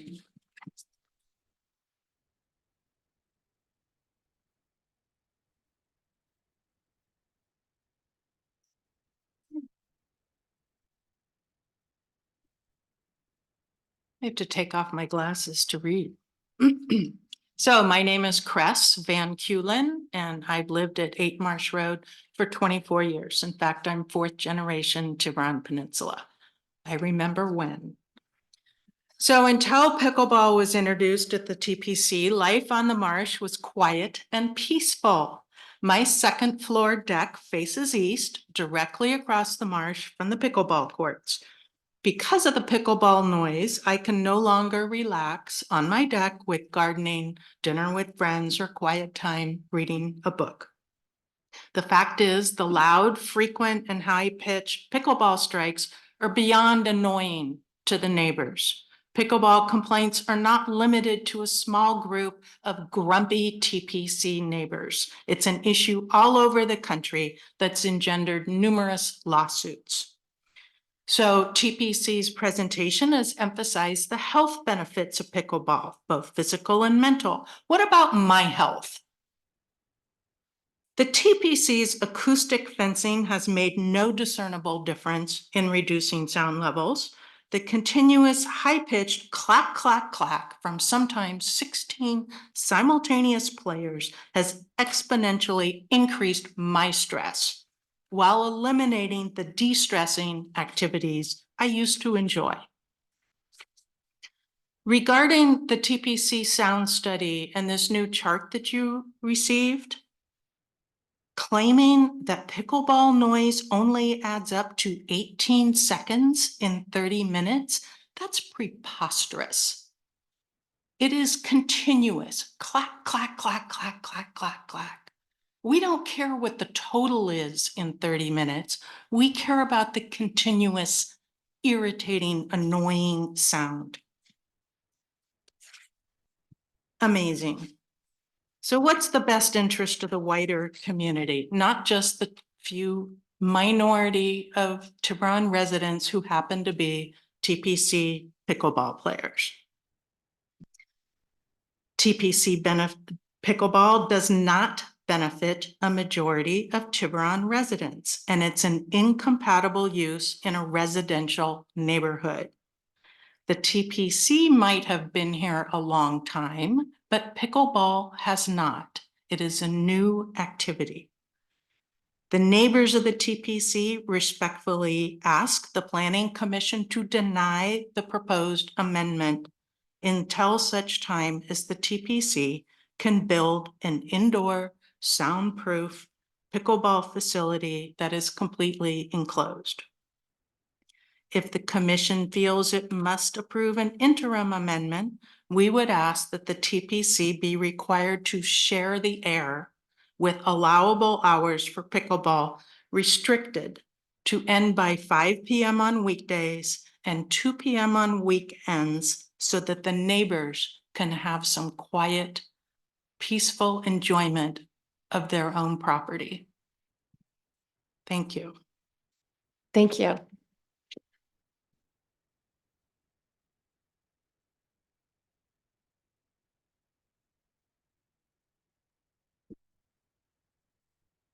Madam Chair, Commission members, good evening and thank you for providing this opportunity for a fair hearing. My name is Michael Skippa. I've lived in Tiburon for nearly 50 years and at 16 Marsh Road for the last 27. I'm also president of the Point Tiburon Marsh Homeowners Association. What I'd like to do today in just a few moments is address the complaints about TPC pickleball noise that we believe have been ignored. TPC's claim, and you saw it up on the screen, that they've received only 4 complaints should be taken with a huge grain of salt. Complaints to the TPC may not have been recorded or addressed, especially in the early years. Personally, I have seen an email trail dating from 2021 complaining about the noise to the interim TPC manager who was not responsive at that time. About 2 years ago, a member of our HOA acquired a copy of TPC's conditional use permit from the town planning department and complained to town staff about the noise from the unpermitted pickleball. Naively, perhaps, we envisioned something like a red tag stop work order because the TPC was obviously in violation of their CUP. At the time, we didn't understand that conditional use permits are not always enforced in Tiburon or are only selectively enforced. Meanwhile, in 2022, Point Tiburon and Mar West neighborhoods came together to oppose a ranch recreation proposal to convert a tennis court to pickleball at Tether Park, the Beach Road public tennis courts, located about 400 feet from the TPC courts. This was endorsed by the Post Commission, but the proposal was wisely tabled by the town council in light of over 50 resident complaints, which were largely about how TPC pickleball was already plaguing the neighborhood, making additional pickleball courts untenable. By our count, there have been at least 135 complaints about TPC pickleball between the Tether Park proposal, petitioners submitted to this planning commission, and public comments. That's a lot more than the 4 cited by TPC. I think you'd agree. I'm going to jump to the end because my time's running out. I'm not here to stop pickleball. I'm here to request that this conditional use permit be denied and that in the alternative, the TPC construct an indoor pickleball facility that will not interfere with property owners' rights to the quiet, peaceful use of their homes, which they enjoyed prior to the introduction of pickleball. $1 million divided by 2,000 members is $500 a piece. That's a low price to pay to carry on with your pickleball habit.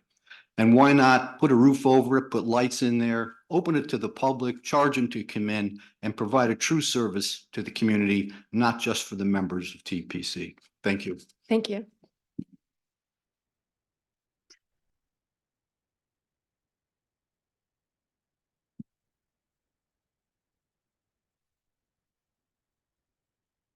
Okay, hi, I'm Eric Pfeiffer. I'm a resident of Tiburon. I live at 1683 Mar West, just adjacent to the pickleball courts.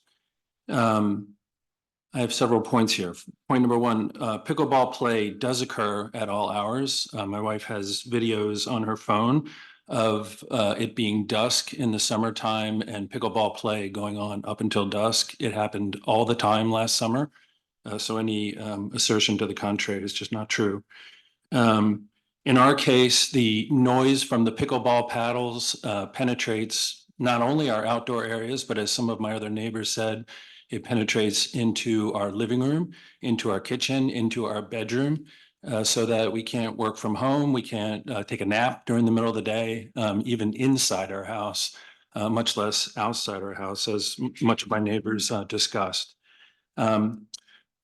Second point, we began complaining about pickleball noise both to the club and to the town of Tiburon last year. We started in the spring of 23. After some initial responses from the club, they started ignoring our emails and phone calls and didn't respond to any of them. And we have a trail of that, as my neighbors suggested they have a trail likewise.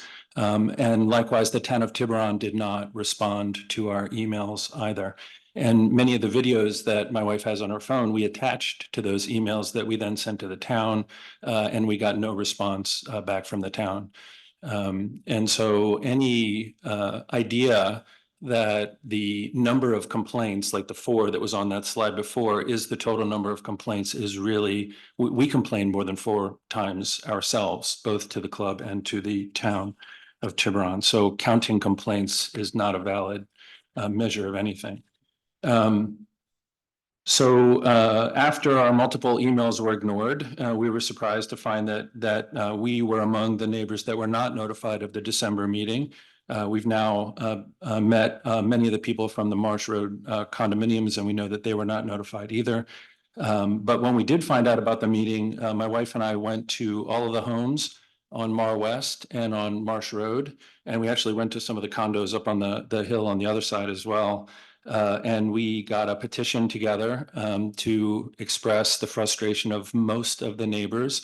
I would say maybe there was one neighbor that was a member of the club that did not find it annoying, but he was the only one in the entire group that we visited. So all of the people that live along Mar West Street, all of the people that live in the Marsh Road condominiums, virtually to a person, expressed extreme frustration and in some cases even anger about the constant noise disruption of the pickleball. So a sound study where you can't distinguish between the noise of a car and the noise of a pickleball pop on the sound study, to me, is way less relevant than 57 neighbors on the first petition and 28 neighbors on our petition saying that the sound is intolerable. It ruins our lives and it ruins our homes and it devalues our homes as well.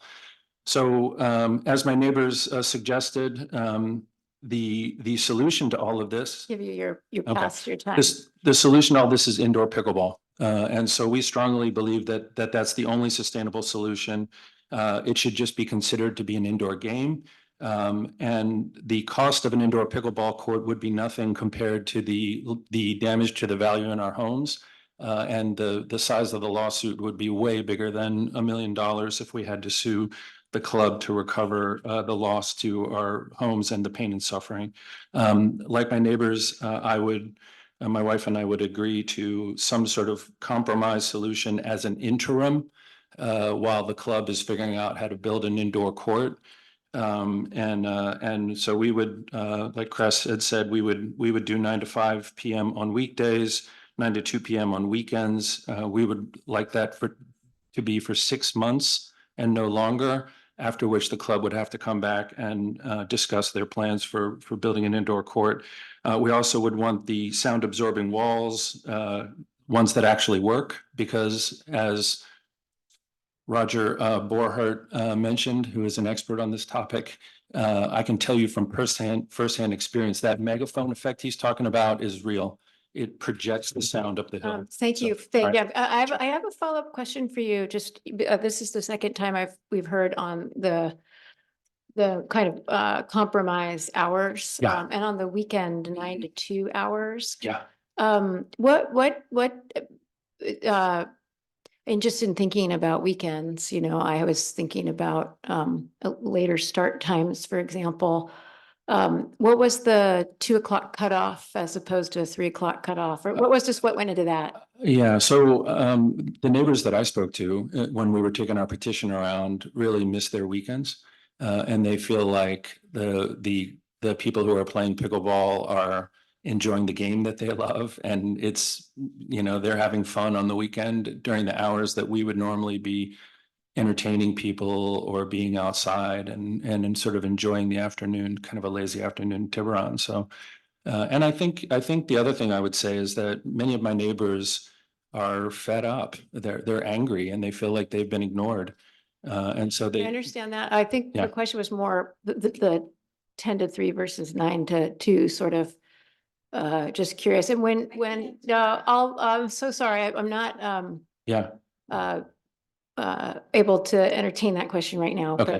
but let's see if he gets Sure. an answer that's consistent with yours. Sure, you said 10 to 3 versus 9 to 2. Yeah, just curious. I mean, just, I don't I mean, discount your, we feel like, as one of my other neighbors, Jeff Thomas said, we feel like you really should deny the conditional use permit. I mean, it was done over the objections of the town. It was done with a sport that is a known nuisance all over the country.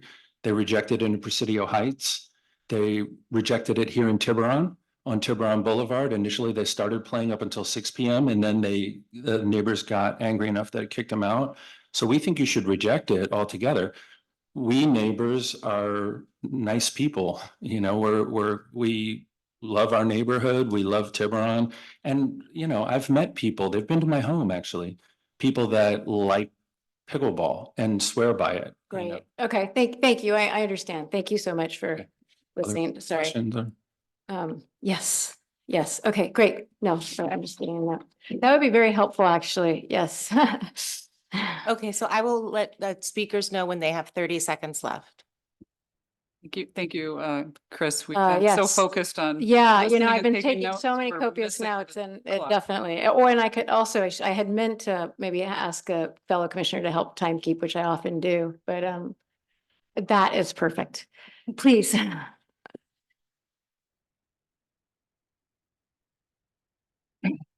I'm Andrew Thompson. And first, I just want to say thank you guys for serving your town, taking the time away from your families and everything else. I have 2 residences here in Tiburon. I have a house, but I was moved back from Europe, currently rented. So I'm actually living literally above the courts. I'm in the 1645 Mar West. You can literally hit the basketball court TPC with a rock from my deck, and on the other side you can hit the pickleball courts. So I'm there all the time, and I'm approaching this from 2 different perspectives. One is just a personal thing, and then the second one is having been a mayor and council member here for over 12 years. Just some advice I think I want to give to you for this situation. One, I know some people can't believe it, but I come home and I hear all the tennis, the pickleball, the basketball. I open the doors. I love it. I love hearing that sound. To me, it makes me happy. I'm hearing people having fun. And I hear tennis ball rackets. I hear the pickleball. Yes, the pitch is a little different, but it's still the sound. And I'm not sure if everyone played pickleball and then this new thing called tennis started, would that be an objection? Because it's different and new. And yes, right now it's a more volume. I mean, more people are playing it. But remember, when I was kids, they had Harvey Wallbangers and racquetball and everything. Everyone, there's a huge rage. Well, that didn't last more than 15 years. So really, where are we going to be with this in another 10 years? I wonder. Same thing with the skateboard parks that we had to deal with for all the early time of the 90s. So as a council member, I just want to point out, one of our main duties here is to build community. That's really what we want to do. And the club has been there since the 50s. Everyone, unless you've lived over 70 years in your house, everyone knew what they were moving into next to a very robust family athletic club with lots of activities.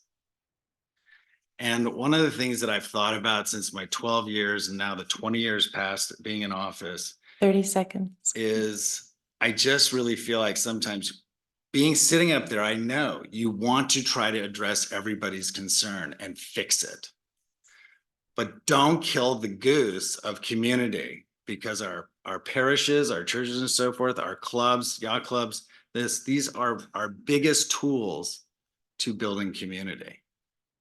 So what I would recommend, give me a couple more seconds, if I was to do a motion, I would say, I would recommend you grant the pickleball, say there, because this is still a process. If you deny the pickleball, you can't do any more studies, you can't work with sound walls, you can't do anything because you can't play. So give it, yeah. So give it a year. Just put this off. Let's revisit the year. I know the town very much wants to address this, and let's try to come up with a solution. Thank you. I think we understand that. Oh, and I Fair don't play point. pickleball. I'm always in the pool doing laps, and I am not a TPC plant. They had no idea that I was Thank coming. you. Thank you.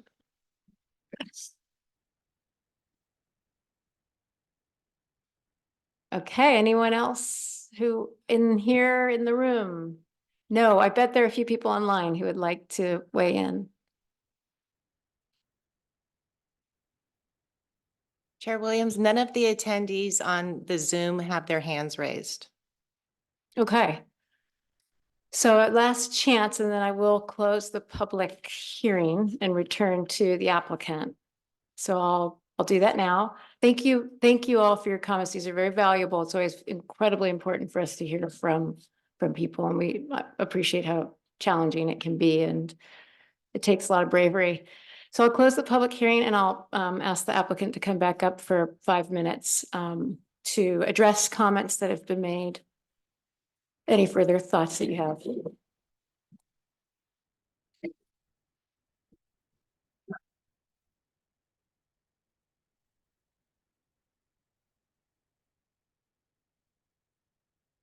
Okay, well, that was a lot, and I know there's some passionate people on both sides, so we do appreciate hearing from the neighbors.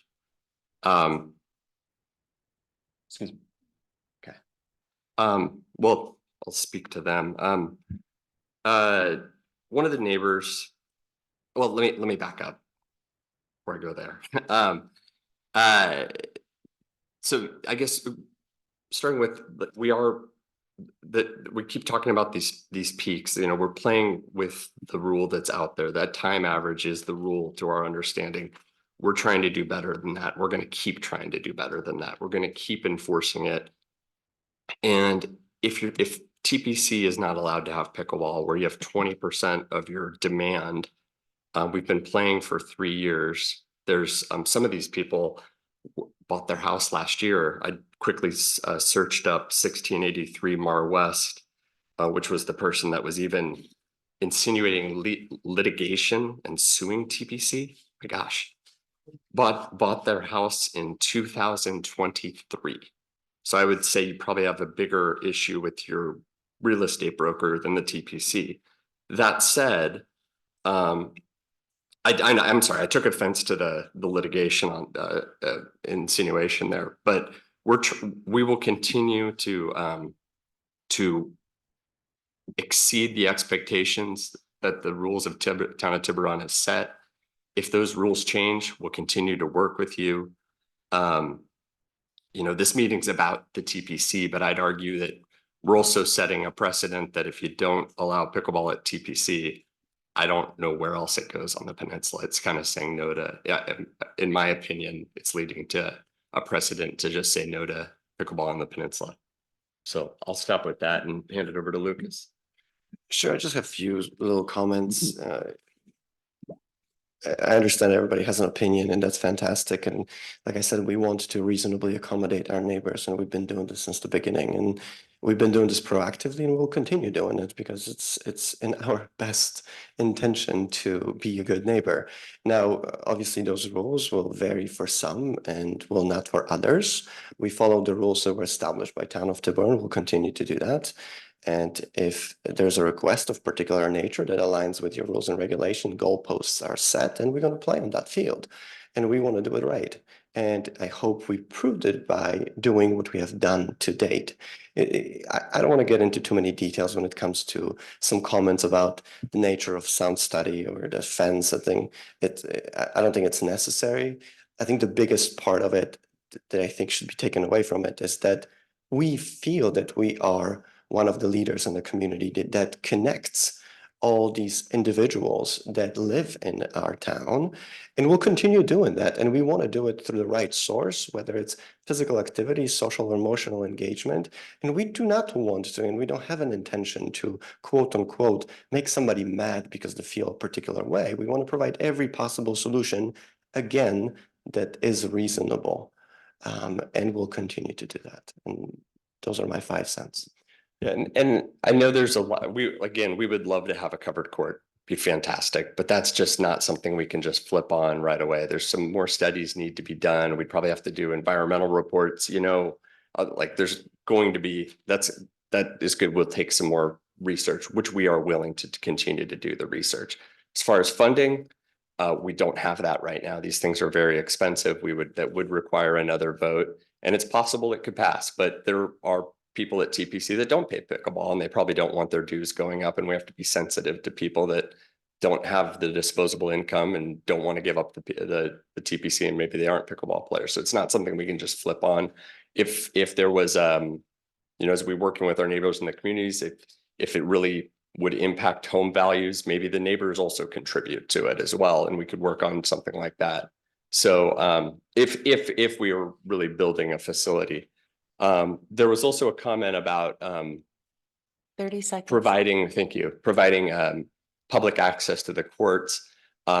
We just don't have enough courts right now. We don't have enough courts to satisfy our members' needs right now. So I think the peninsula as a whole is got a court issue if pickleball is something that's going to continue on the Tiburon Peninsula. Thank you very much. Thank you. Thank you so much. Okay, so we will sort of return to the commission for our own deliberation and discussion. There's been a lot of information. I'm actually just curious if any of my fellow commissioners need a 5-minute break, bathroom break, or any desire to take a break. Okay. No, you okay? Okay, we'll carry on.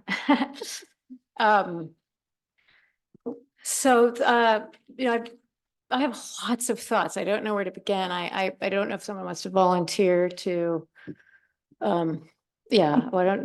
generally I like to defer to my fellow commissioners to start off, and then I'll kind of wrap things up.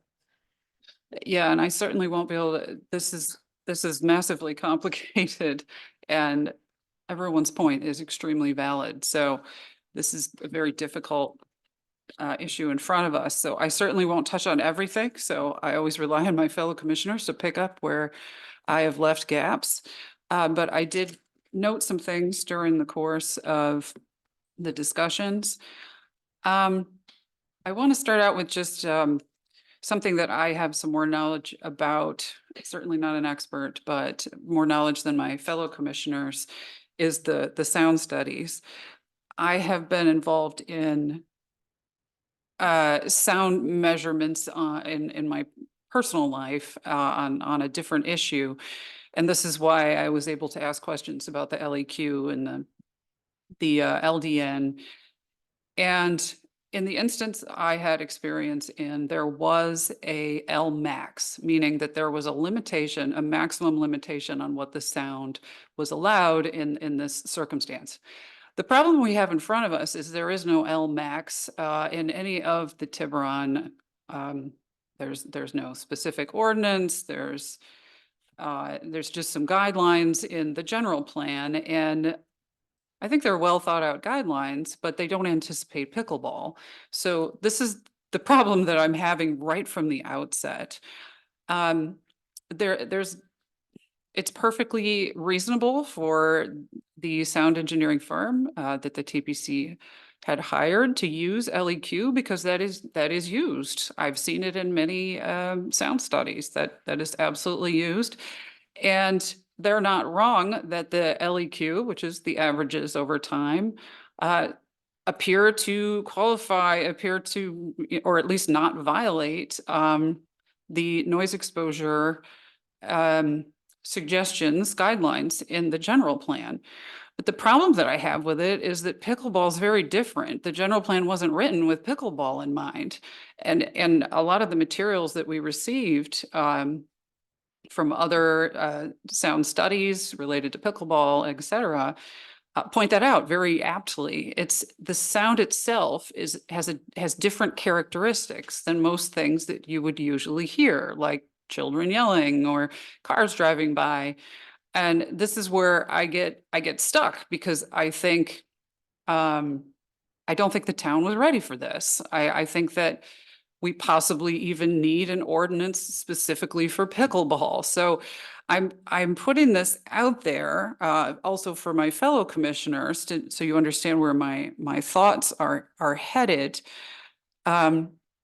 Because the sound of the pickleball, the hitting of the paddle on the ball, I understand that a lot of things could be done to ameliorate that sound, but it's the characteristic of the sound. And then even though, as I said, the averages are fine to present, where did my graph go? Even the 30-minute time window we have here in front of us that's our Mr. Elias so kindly produced.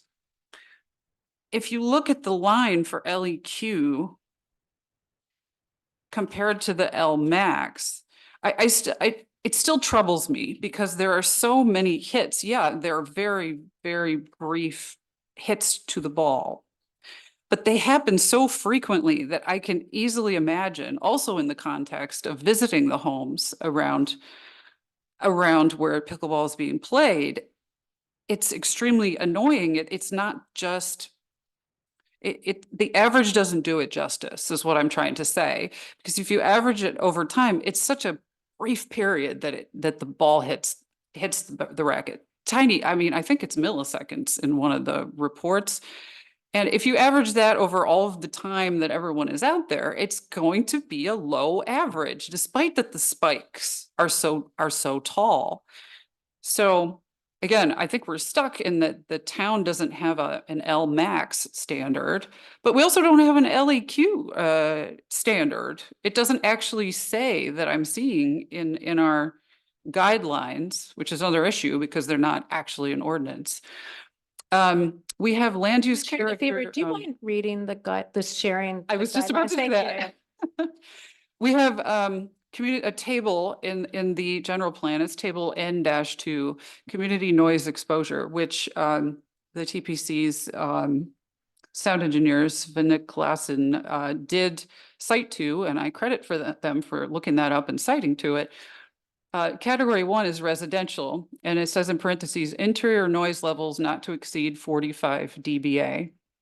And then it shows gradients, and I'm sure these were well thought out at the time, but it shows gradients of what's acceptable, what's conditionally acceptable, what's normally unacceptable, and what's clearly unacceptable. And it's got, 75 decibels and above is clearly unacceptable. This is interior noise levels, residential interior. It's got normally unacceptable from 70 to 75. It's got conditionally acceptable from 60 to 70. And normally acceptable is anything below 60. From what I'm hearing, I would like to know more, and for one one request would be, what is it sounding like inside the homes? Because it sounds like it's very irritating and disturbing even inside the homes. And this residential category says that the noise level shouldn't exceed 45. Now, that can't mean average. It just doesn't make sense for that to mean average.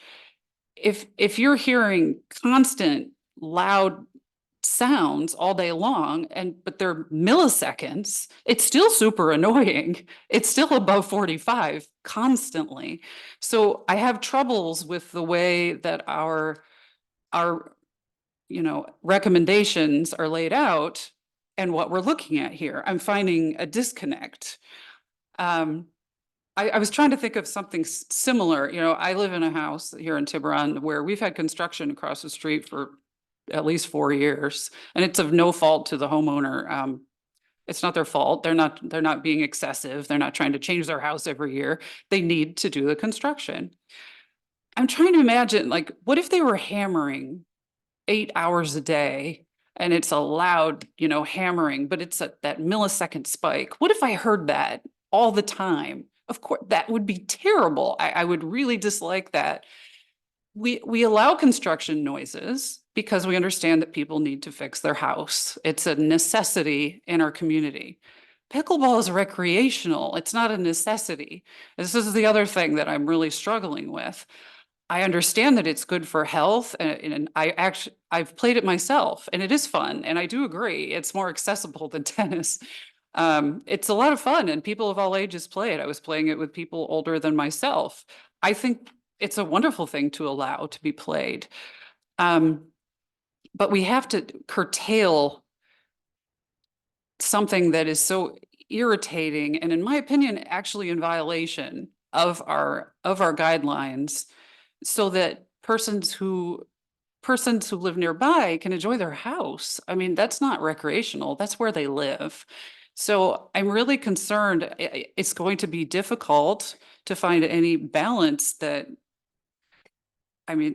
is our role here, is to try to find a balance. This is going to be super difficult also because I don't believe that the current town rules are very instructive, in my opinion. There's also a town rule I don't have in front of me that if there's noise from, maybe staff can help me clarify. If there's noise from something, I think mechanical, it cannot be above 55 decibels at your property line. Is that what it is? That's I looked correct. this up once myself because of a neighbor who had a loud mechanical noise. Yeah, that's correct. And we look at that, mostly it has to do with, HVAC kind of units as well as hot tubs and, that kind of thing. So we do have that within the code. Right. Thank you, Dina. Yeah, I know I've seen it at one point. No, it's there. It's definitely there. Yeah, I didn't think it was imaginary. No, you did not imagine. Yeah, so when I think about that, we don't want consistent noises that are 55 decibels at our property line. We don't want noises that are above 45 decibels in our house. I think that these pickleball levels are absolutely exceeding that. They're just exceeding it in brief, intermittent, bang, bang, bang sounds. And I don't think that's okay. People spend a lot of money on their houses in Tiburon. I try to place myself in their shoes, but I also think pickleball is wonderful and it is the trend for health, and it's really a great sport. So I would like to find a way that it can be allowed, at least provisionally, maybe while we're collecting more information, and see what the TPC can do to abate some of these annoyances. That's where I am. My last point would be to keep in mind the zoning ordinance section 16-52.040D, where we have to protect the health and welfare. Protect the public interest, health, safety, convenience, or welfare of the town. I think health and welfare really stand out to me here. Or any probability of injury to property, which to me, an annoying spiking sound like this, potentially all day long, it is possibly an injury to property. So this is my, framing for asking my fellow commissioners where their thoughts are. And I turn over to my fellow commissioners. Yeah, and Commissioner Seibert, you've been so quiet tonight. It's a Well, let me turn on my. very long workday. I have a few observations. Let me start by saying, as has been noted before, I am a member of the Tiburon Peninsula Club. As it turns out, I'm not a pickleball player. In fact, I've never played pickleball at TPC. So a lot of this learning that has been going on, I've been learning it for the first time myself. I also note as an introductory point that there's been a lot of kindness on the part of neighbors who have been nice enough to open up their homes, who wanted to share their point of view. And I've not only been willing to do it, I've been grateful for that opportunity to do it, because it goes to one of the points I'll address later.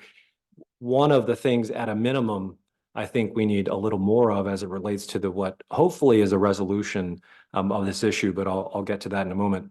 And finally, I'll go back to a point I just made. I just for the record, I received the same advice that Commissioner Woodward did, that there is not a conflict of interest at play, because, however, contrary to Mr. Woodward, I am not a pickleball player.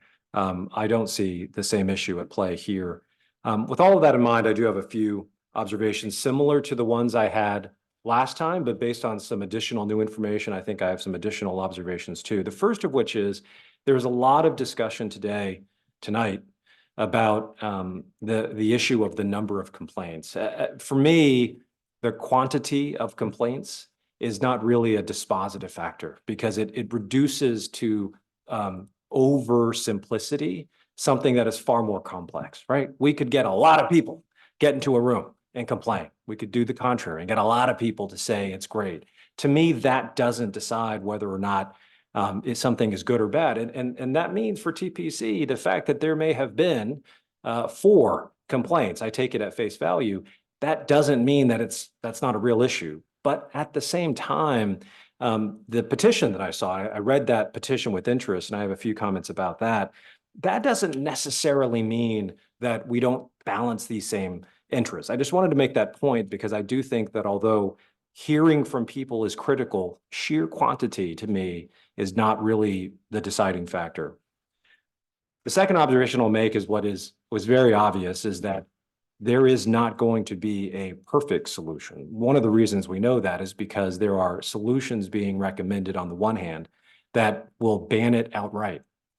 And I don't think that is either realistic, but I also don't think from just a sheer policy perspective, it makes the most sense, because of some of the things Commissioner DeFever mentioned at the end of her remarks. There are lots of different competing things we have to think about in terms of the recommendation we make for the town council about the kinds of things to take into consideration. And the issue in this instance of the enjoyment that people have, I think a public member made a comment with respect to the issue of community. I think that's a great word to use. I might use another one, culture, too. Those are all, I think, contributing factors to the analysis we do. One of the things I'll note, and this is where I think it's kind of demonstrates where a lot of the tension is you'll look, for example, at the petition, which is clear to me was very thoughtfully done by people. This is not some slapdash thing that was put together. I think it's late mail number 6. But one of the things that's interesting, and again, to me, highlights part of the problem here, is that you've got, for example, a recommendation in the petition. And again, I take that petition also at face value. So it's not some kind of written in stone thing. But the petition, for example, talks about the idea that, as amongst other things, the consideration should be to move pickleball to the north part of the courts at TPC. I don't say that as a criticism, but I simply say, be careful what you ask for, because were that to happen, and it's just one of many things in that petition, it would create, I assure everyone in this room, an entirely different host of problems, including comments that we might get from folks on Corinthian, from Vistazo, who will say, wait a second, that's not what I meant. I meant the other north. Again, it's not a criticism. I'm definitely not making light of it. What I'm saying is that there is no perfect solution to this. And I'll also note, because one of the things I've always appreciated are the folks who are friends who live in what I'll just call the Marsh Road area. Those folks sit at a very interesting intersection, and they know this more than anyone else does, because they're not just surrounded by TPC, they're also surrounded by the Beach Road tennis courts, where pickleball was also debated at one point in time. So it leads to, in talking about this perfect solution issue, or rather imperfect solution issue, is where does pickleball go? And I confess you have to answer first the preliminary question of maybe pickleball should be nowhere. And I will tell you, as a preliminary matter, I'm not there. I'm not there. The person who believes that it is realistic to say pickleball is going to be banned, functionally speaking, in Tiburon. But if it is not at Beach Road, and I'm not picking on the Beach Road tennis courts, if it's not at TPC, if it's not, where is it exactly? And then that's what makes me think, interestingly enough, of a public comment that actually wasn't about the TPC issue, although it was about pickleball. It was our friends who made the very first comment. And it actually highlighted to me a very interesting issue. And if you think of it almost metaphorically, it's about an issue of pressure in a vessel, in a bottle.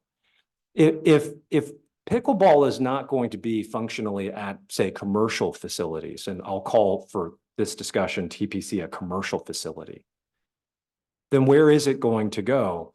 And I think the answer might be that it's more and more going to go into private homes. And we're not here to debate that tonight amongst the things we're here to debate, but it does strike me that that is also, I think, one of the other unintended issues that a lot of people, that includes the folks on Marsh Road, that includes each and every one of us where we live, that will then impact everyone else in that way. So I then, because of that, and one final point I'll make on that is just kind of, again, underscore this issue. You know, one of the other interesting things I thought from the petition, again, not a criticism, it just highlights kind of how subjective this can be, is there are folks, we heard a lot of our friends tonight talk about this, that some think tennis sounds rather pleasant. I highly suspect there are others who have a very contrary view about the sound of tennis. I'm not saying anyone in this room, but there are certainly going to be others. And one of the things I thought was interesting from the petition is it talks about, and in fact, it says, hey, look, we actually think tennis is pleasant, or whatever the phrase was in the petition. There was something else that was interesting, though. It said, well, except when coaches are yelling at the kids. No one, I guess, theoretically wants that to happen. But it kind of, to me, reinforces this idea that there is such inherent subjectivity to it. So I try to look for objectivity as it relates to how we try to resolve this. And I start with something that I think Commissioner DeFever said. She usually says very good things. She did tonight too. One of them is regulations might be pretty important. And I tend to agree. We're not going to decide that today, unfortunately. But I think that it is about time that the town, maybe it'll start with planning, and maybe it will start with the town council. We don't know the answer to that. But I do think uniformity in ordinance and regulation is going to be important. There are two things in my opinion, as it looks, when I look to kind of the issue of objectivity standards and trying to assess this, is I look in particular amongst those standards that are set forth, or at least the factors that are set forth in section 1652.040. Number 4 and number 5, one of which Commissioner DeFever mentioned, which is the protection of public interest. The second of which relates to the needs of the community for additional numbers of such uses. And those two are highly important to me in terms of figuring out where I am on this. And the first of which is, it's clear on the issue of the protection of the public interest that there are real issues at play for the immediate neighbors, and immediate neighbors, I'll include the folks who spoke tonight, the ones who feel like they are impacted, the ones who are impacted. My view on balance, as I'm looking at these various things at play, is that what TPC is doing is clearly on the path of what we want responsible citizens, that includes corporate ones, to do. That is very clear to me. Because the opposite is doing nothing, and that is 100% not acceptable. And I think that that, to me, needs to be encouraged. Number two, I think it's the case that although it exists today, that TPC does not have an existing conditional use permit, we need to be in the business here in government, in my view, in the business of bringing people into compliance. That's what we want. We want people under the tent. And I think that that's what this allows us to do. Sound mitigation, to me, is critical. There was a gentleman who I think spoke last time. I love hearing him talk, and I loved hearing him talk tonight too, about his own experience, his professional experience, by the way, as it relates to, I think he called it wave propagation. I can say those two words, but that's about as much as I can say about it. It's pretty obvious. There is, scientifically speaking, a lot of different ways to get around this, but on balance, based on the evidence that we have, sound mitigation is an important thing we need to try to pursue. I think that the barriers that exist now, the additional one that the TPC is doing, is one that we should, in my view, continue to pursue. We could navel gaze, scientifically or otherwise, on this issue forever. But I think that something should be done, and I think it is appropriate to implement measures right now that are responsible as it relates to sound mitigation, and I'm glad that TPC is doing it. I'll also note, with respect to at least my view of number 4, the protection of the public interest, that there is in fact not another a real outlet right now for, and in terms of any kind of public or commercial facility for pickleball right now. Doesn't mean there isn't in the future, but I think we need to address the right now piece. Finally, I'll note under 4, I think that culture community piece is really, really important. And I think that this helps facilitate that, which is, I think, what we need to continue to do. And I'll finally note, as with respect to number 5, on the issue of the need for the community for additional numbers of such uses, I'll end almost where I started on this, which is, I do not think it is realistic to say that pickleball will be banned. I just don't. And I don't think it should, because it's pretty clear there are enough people who want to play. And I think we need to try to encourage those things that bring people together. We need to do it responsibly, have to. And in that way, I'll end with that community engagement piece. I have said both to our neighbors, I have said to the folks at the TPC that, and they'll know it because I keep asking about it, that the community engagement thing needs to be happening. It needs to continue to happen, and it cannot under any circumstances be superficial. It cannot be checking a box. I have offered my own suggestions for how it can be done, as if I have any perfect solutions. But that community engagement piece is instrumental to any solution, perfect or imperfect. And that's the one that I want to encourage all of the sides to really do, because I mean, we could even hear it tonight. There is disagreement about the issue of how long this thing, pickleball, is being played for. There was disagreement about whether or not emails are being answered. This ain't the forum to resolve that. But what is clear to me is that there is more engagement that is necessary. And I think it's through that we're going to find a solution that people can live with, that balances all the things. The two of you have been very kind in listening to me. So thank you, but those are all my initial remarks. I was just thinking the problem with going last on prolonged meetings is that I'm generally inarticulate by the time it does get to me, but I'll try my best to express myself. And first and foremost, I really wanted to thank everyone for coming tonight, and I really wanted to thank the neighbors who invited us, all of us, and we all had an opportunity to go to visit, and to thank the TPC for inviting us to look at additional mitigation measures that they've been taking. And you know, I absolutely can sense that there is emotion, and it's really not easy to come here and have a difference of opinion, and this is very, very real for people on both sides of the equation. And so I really feel a sense of responsibility to get this right. So I'm coming to you all now in sort of in that spirit of really wanting to try to grapple with this to get it right. I think that it clearly is something that this is an issue that's not going away. And, you know, we commissioners have this opportunity to really think through this very carefully in this particular case. I also just contextually, you know, one of the things that I'm sort of struggling with is when we met in December at the first meeting, we were, as Commissioner Sy noted, this was being brought to us because the activity had occurred, was occurring, but it wasn't, you know, allowed under the CUP that TPC had.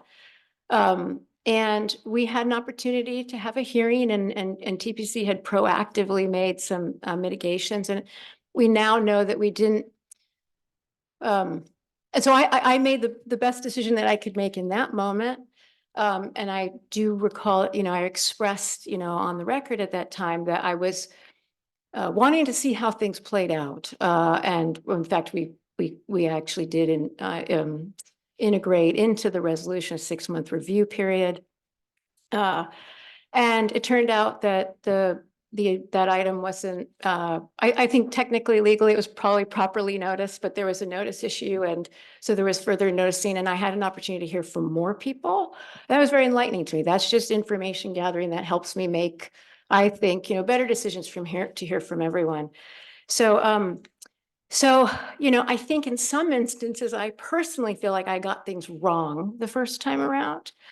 But I really want to be clear that I agree with Commissioner Sy to the extent that I think pickleball is not going away. I think TPC has taken many extraordinary steps to try to make this work. They're clearly committed to making this work. I think to the point that one of our last speakers said, and who talked about community, is that, you know, this we don't want to. We'd close the door on a pretty important process that we've started, and I think that everyone's invested in. And I've heard people on both sides saying, I want to be a part of this process. I want to be a part of this dialogue and figure out solutions. And I've heard that from everyone I've talked to be honest. We've heard that tonight, people offering up solutions and a pathway forward. So I want to just throw out a couple of ideas that I had. I'm not ready to throw out pickleball, to ban pickleball at the TPC. I'm also don't feel as though I personally got it right the first time around. I feel as though, and I'm particularly focused on some factors that we look at, as Commissioner Sy noted, if I'm now I've under the ordinance, under our ordinance, we're supposed to look at it's section 16 -52.040D, subsections 4 and 5. In looking at 4, that was one that I was really focused on last time around, which was the protection of the public interest, health, safety, and welfare of the town. And well, I really appreciate TPC's frustration because they have been given guidelines and they have done a study, and the study seemingly comes under these guidelines. It seems to meet the guidelines. I don't really understand how that's frustrating because you feel like you've done what you were asked to do by staff, by us. And, you know, at the time I hadn't had the full benefit of visiting homes and talking to people and really better understanding that particular consideration. And we have some discretion as we look at that to really consider the overall best interest. And that also includes the people who enjoy, the many people in town who enjoy the benefits of pickleball and the multi-generational aspect of the game, that, you know, the accessibility of the game. But it has changed the way I'm thinking about this particular standard, a particular consideration. So I'm going to stop with the kind of vague comments and actually throw out some, in my ideal world, I would like to see some modeling so I understand what real options are, not just, you know, pie in the sky options. I'd love to see some sound modeling. I'd be, incidentally, I'm kind of inclined to continue this to get a little more information. I'd love to see some sound modeling for some sort of roof structure. Some perhaps looking at that other court that I had noted, we pulled up the photograph of the courts and there was the one closest to the parking lot. I have no reason to believe it's better or worse. It just occurred to me as I was visiting homes that it seemed farther away. I don't know if that will make a difference. I don't know if a roof will make a difference, but I'd be interested in knowing, certainly before I say I think TPC should build a roof, because maybe, when I talk about roof too, I don't necessarily mean a completely enclosed structure. Looking at different types of roofs, a slanted roof, predominantly the homes that are impacted in my opinion are the Mar West homes and then the Marsh Road homes. I did walk around a lot, drove around a lot, looked, was in lots of different areas, and I just didn't notice I personally, again, this is my personal experience, those seem to be where the noise was really intolerable, to the extent that it's being played the 7 days a week, the 9 to 7. So kind of understanding, are there ways to further mitigate for those areas?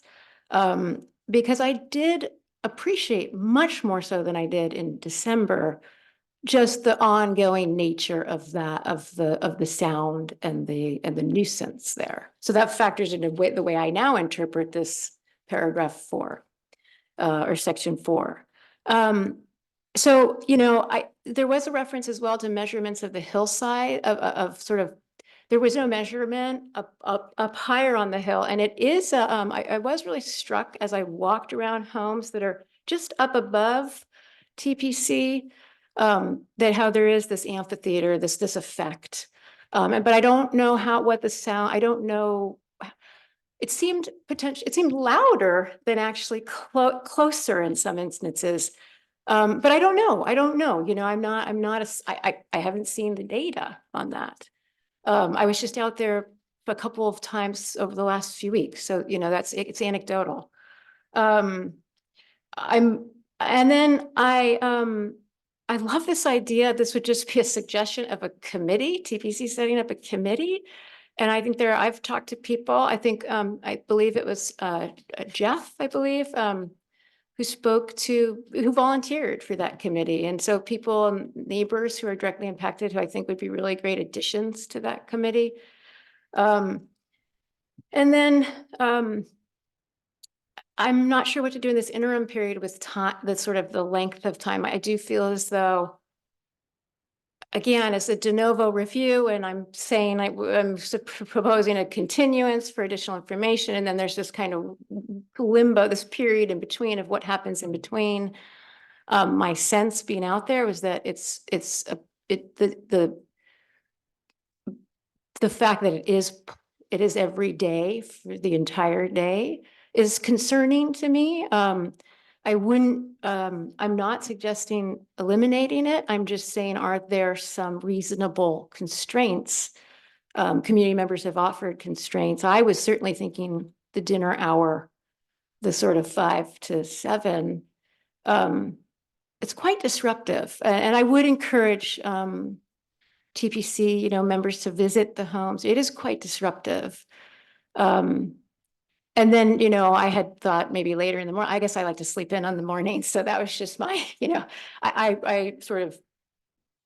it's not really for me to make the decision as to the precise times. I do alone to make that decision. I do think that some additional parameters around this kind of, the duration of play, I think would actually go a long way psychologically for neighbors. Because as Commissioner DeFever noted, it is the nature of that specific sound, and it is the repetitive nature of that specific sound. So those are my thoughts. I'm sort of trying to offer up solutions. I would like to find, to the extent possible, a compromise position. I think we have good faith people on both sides. I think this is the best opportunity to start to really come up with a coherent even inform a coherent policy and regulations in town. I wholeheartedly agree that those are necessary. We have to start somewhere. And, you know, I feel like we're up to the task of really working with the community on this. So those are my thoughts. Yeah, I think, and to also provide further clarification for the TPC, because I'm trying to think of this from your perspective. The current status of the regulations in Tiburon are not super clear. And you've done a great job to come forward with the information in a transparent fashion. And I know we all really appreciate that. And I think what's troubling me is how to guide them on how to go forward, because I don't want to see a situation where they spend a lot of money and then we Exactly, say, oh, never exactly. mind, you actually don't qualify under what I think are ambiguous regulations, in my opinion. I can't say I for agree with sure that. if at some point the town would decide to create a noise ordinance that's more specific, or maybe something specific to pickleball. But I love what Commissioner Williams said about, you know, maybe this could be a community effort to create said regulations. And if a committee, you know, made up of persons impacted and persons, well, impacted in both ways, that want to play and also that would like more peace at their homes, maybe that's a great opportunity for, as our speaker said, our last speaker said, to build community and to come up with the best way to approach this. It's going to be difficult, but right now we don't have really articulate regulations. I mean, I'm looking at them thinking, well, I can see how they can be interpreted in both directions. So given that lack of direction, I like what Chair Williams said about spending some more time trying to come up with what is okay. Tiburon can be a leader on this topic, and that we can collaborate to figure out what is acceptable for Tiburon without going so far down the road that everyone's upset and they've all dug in their heels and they dislike each other and lawsuits occur. Maybe this is an opportunity to open up some dialogue and figure out what is okay, because this does impact all of our community members. So that being said, looking at the resolution in front of us, I do not believe that the application as appearing in front of us satisfies section 16-52.040D or the spirit of the general plan, but that doesn't mean that it can't. So I know, again, that's a little bit vague. I'm going to ask our Community Development Director, Dina, but also ask my fellow commissioners, how do we leave space for more dialogues and for more solutions to be presented? But not just deny outright. And my caveat to that, though, however, is I think we're headed into the summer months, and I'm concerned that if we leave it the way it is, I don't want to absolutely deny pickleball, but I also don't want to leave it wide open, because the neighbors, the community dialogue may not go so well, because the neighbors are going to be hearing an awful lot of pickleball as the weather gets better and the days get longer. So maybe I pose this question to Dina. How do we address all of this at once? You know, leave the door open for dialogue, but also create some guidelines in the meantime without a final decision that also makes the dialogue possible, because people aren't getting upset over, you know, increased pickleball noise as the weather gets better. Before we turn to Dina, I'm wondering just what thoughts are among us on just the kind of some of the recommendations that the additional studies, or again, to the kind of what I thought may be a continuation to look at some of this stuff.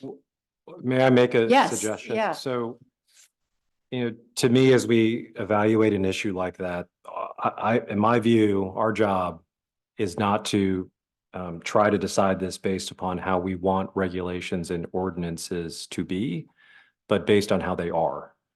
And how they are today, it's pretty clear to me that based upon all of these competing factors that we're talking about, that TPC has satisfied the core elements that we're being asked to decide.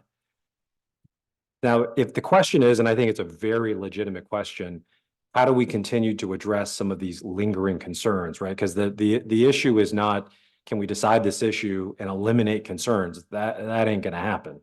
But how can we work to try to tackle some of these?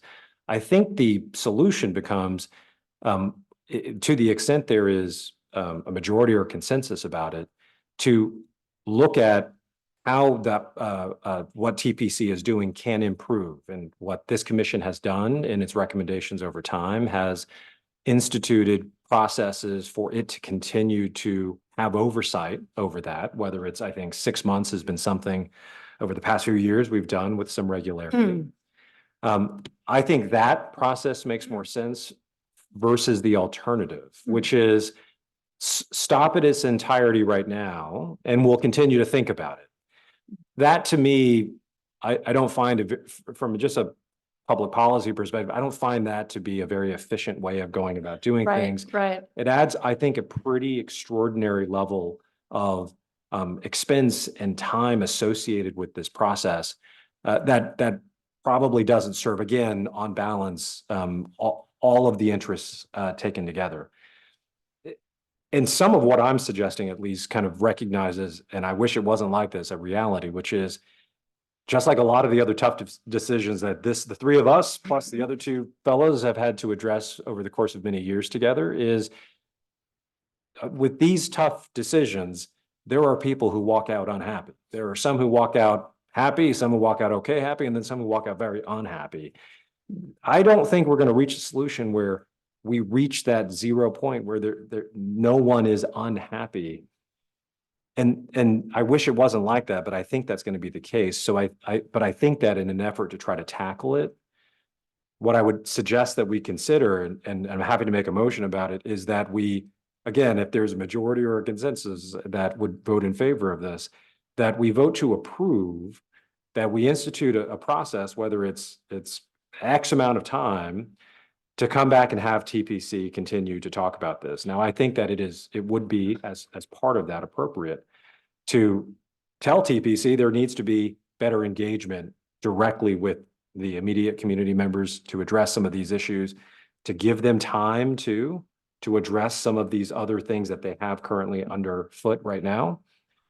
But I think that, to the extent that's where some of the commission might be right now, I think that is far better than voting down in terms of our recommendation and then trying to restart the engine later.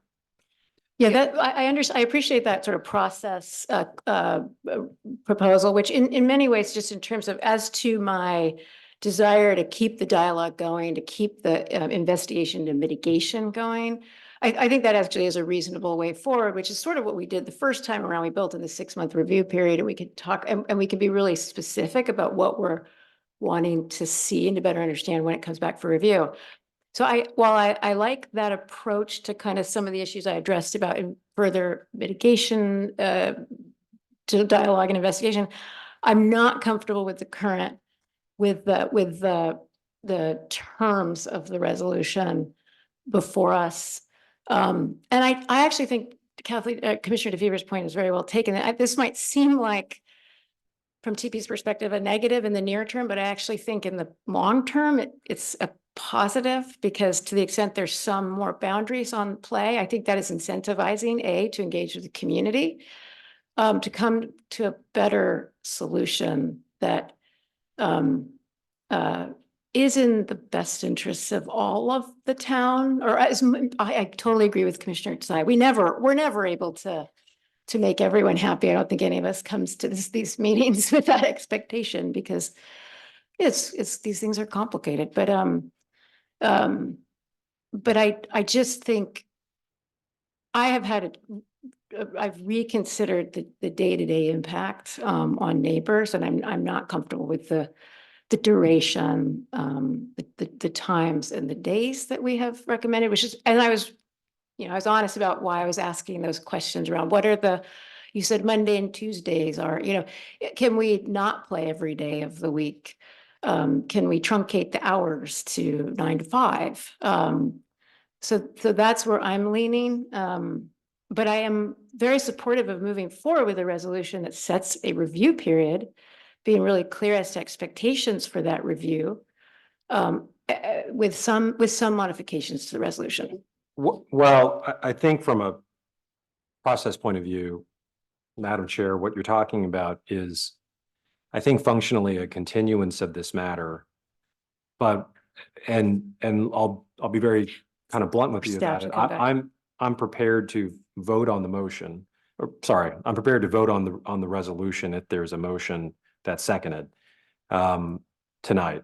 But to the extent the chair is not in that position, what I think we're talking about is a continuance that would instruct staff that we're to set another hearing on a date certain. And I say it like that only because I know that staff in the planning department generally has a lot of different things on the collective plate. I get it. But at the same time, unless someone tells me we cannot do it, I think we can set a date certain for when we want to have another hearing on this issue.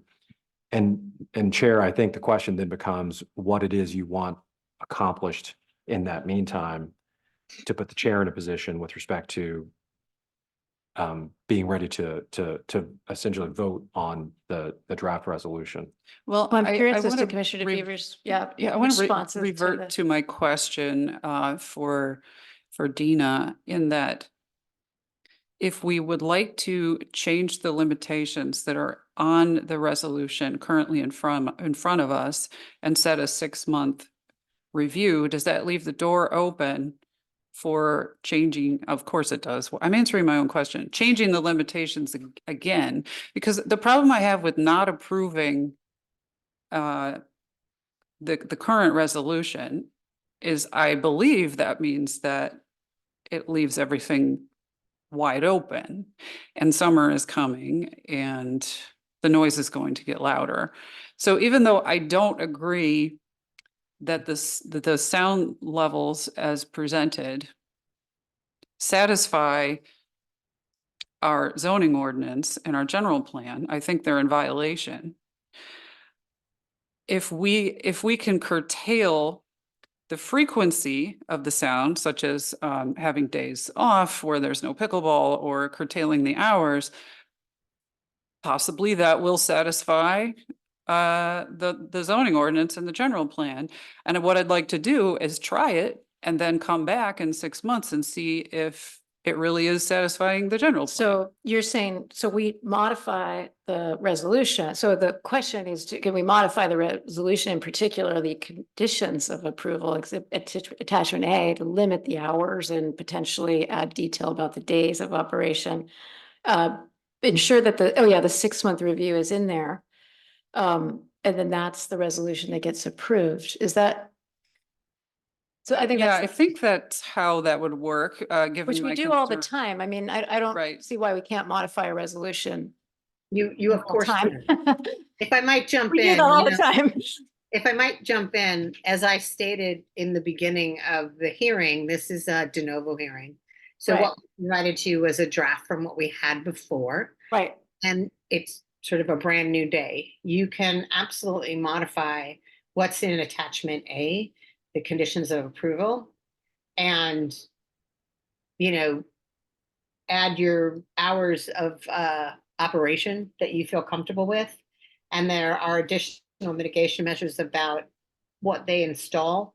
You can add, I think you said, looking at different types of roof structures, perhaps, so as part of what would come back as the 6-month review. Right. More specific within that, so that that at that time we might be amending things, or we might, be changing the location. I don't know what'll come out of it, but at least it gives you the opportunity to kind of curtail, at least condition it the way you see fit. In the near term. Otherwise, it Yeah. is an open book. Exactly. And I'm not wedded to the 6-month review. I mean, I'm just but I think a review, it could be 45, it could be, I don't know what the right time, and I don't, and we would be asking for a lot of information. We would have to provide sufficient time. Yeah. To do And that. we And would I have agree to- with your point, Commissioner DeFever, too, just because it popped, that we don't want to create an undue burden for TPC. I mean, I think we'd want to be pretty focused in what we would be asking to see in 6 months. We would want to see it, though. Yeah, it's hard to know what to ask for, given the regulations we have in front of us, because while I do believe that they are currently not in compliance with the general plan based on some of the things that I cited, residential indoor noise levels and the one guideline that we have of 55 decibels at the property line. I don't think they're in compliance with that. There are way too many spikes on these graphs. And I think I see that to me, that's a violation. But the problem I have is we can ask the TPC to do certain things, but we're still not going to know what's going to get them in compliance. This is kind of a moving target. So I think we should start with what we have, ask for things that are reasonable to try to create less annoyance and less, Well, noise. I'd like to hear from the town attorney on the compliance issue. How is it, what's the legal analysis of whether or not, I see it a little bit, and from my own position, I actually see that I get to think of a lot of different things, not just where, the decibel levels, but, Right. I have a little more discretion than that as a commissioner. So, but I am curious just as to the kind of, we've been talking about a lot about, are they compliance, and is there a reg, is there, what is at play here? I would benefit from that clarity. It is the standards that Commissioner DeFever has discussed, which is in the general plan, chapter 7.2 specifically, I think discusses the land use. So the compliances is what we've all been looking at, which is, and you're not, the board might not have, the jurisdiction to direct new regulations to develop. You can always make that recommendation that the town develop some kind of regulations here, but what we've discussed is what we're working with. And, you all know what are the findings you have to make for a conditional use permit in 16-52.040. I think subsections A and B are specifically the findings. And, as you decide what conditions you want to set on this permit, we need to keep it to something we can measure compliance with and something has a nexus to the harm that we're trying to address. So I know there were some discussions about community engagement and all of that. That might not be something we can measure. So I just wanted to More of a make sure- recommendation or a suggestion. Exactly. For TPC. So, yeah. Well, I think specifically as to the resolution, I would be focused on hours and days and hours, and the review period. And then we'd talk about what we'd like to hear in 6 months. And for me, it would be the roof, the other court location, and I don't know if people are interested in a hillside measurement. And then a suggestion that there be a real community outreach, committee. That was a great idea that TPC offered, and I heard residents say they'd like to be a part of that. Right, and to bring forward the findings of the committee.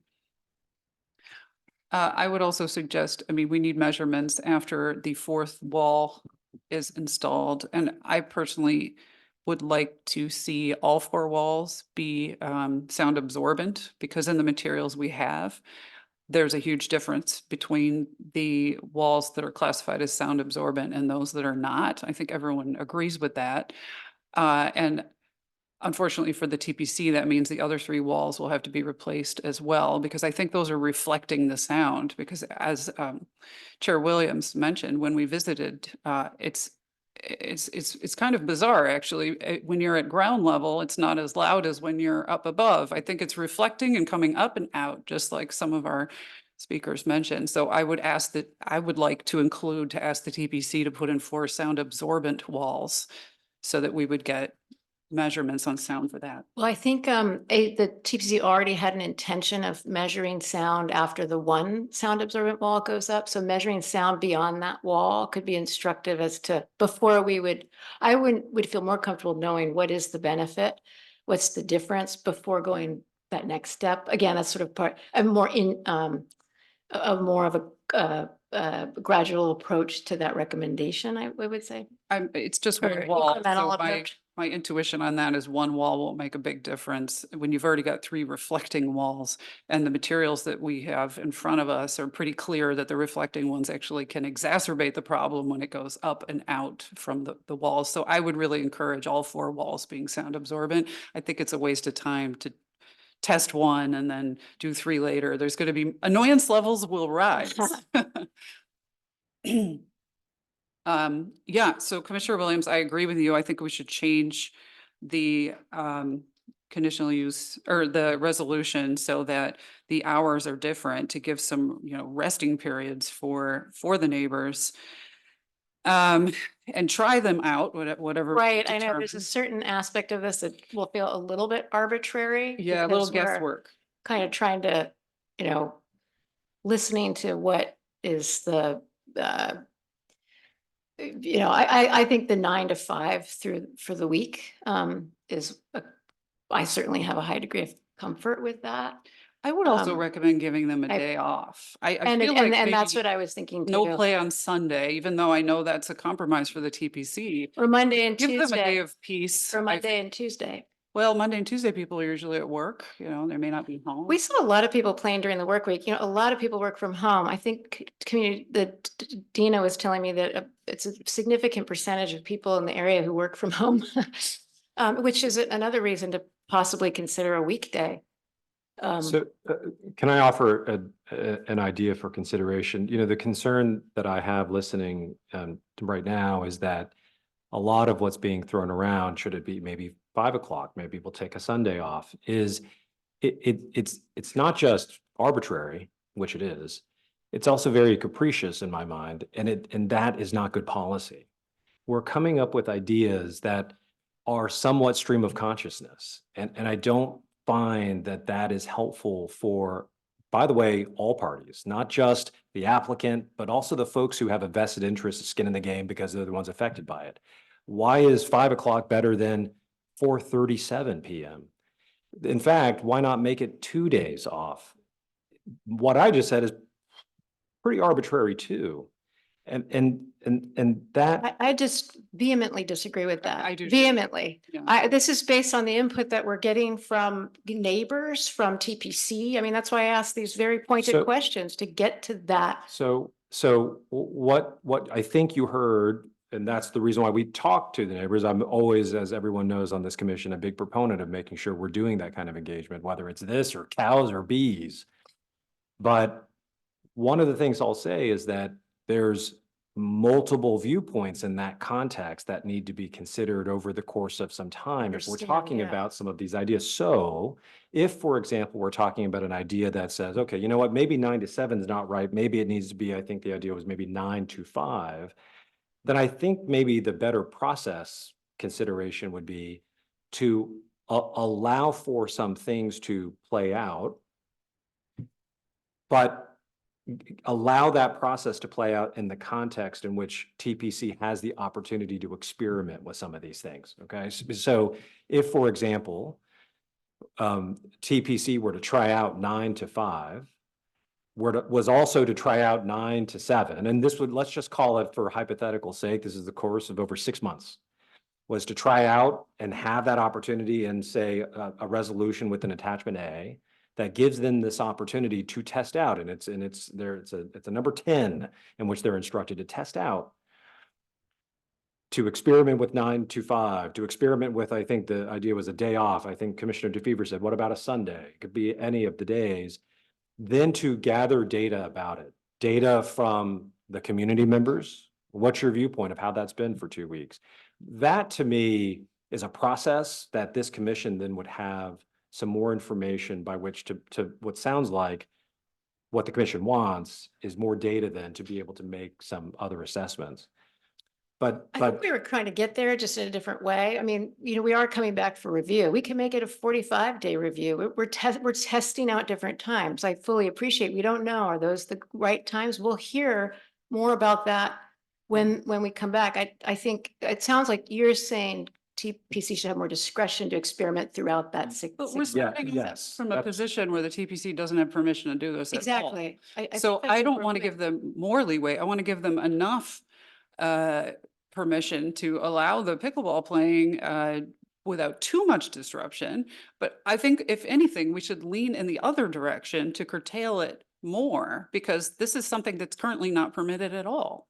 Give them enough data. They'll be able to collect enough data to show us, when people are playing, what is the noise level, but to allow them maximum flexibility. And it almost puts the burden on the neighbors to show that it's annoying, where they don't have permission to do this right now. So I would prefer to lead the other direction if we're leaning. I can meet in the middle for sure, but I start from that position. The neighbors have clearly been annoyed for a long time. And I feel like if we allow them permission, allow the TPC permission to have maximum hours while things are being worked out, I don't think that's fair. I think we need to lean the other direction.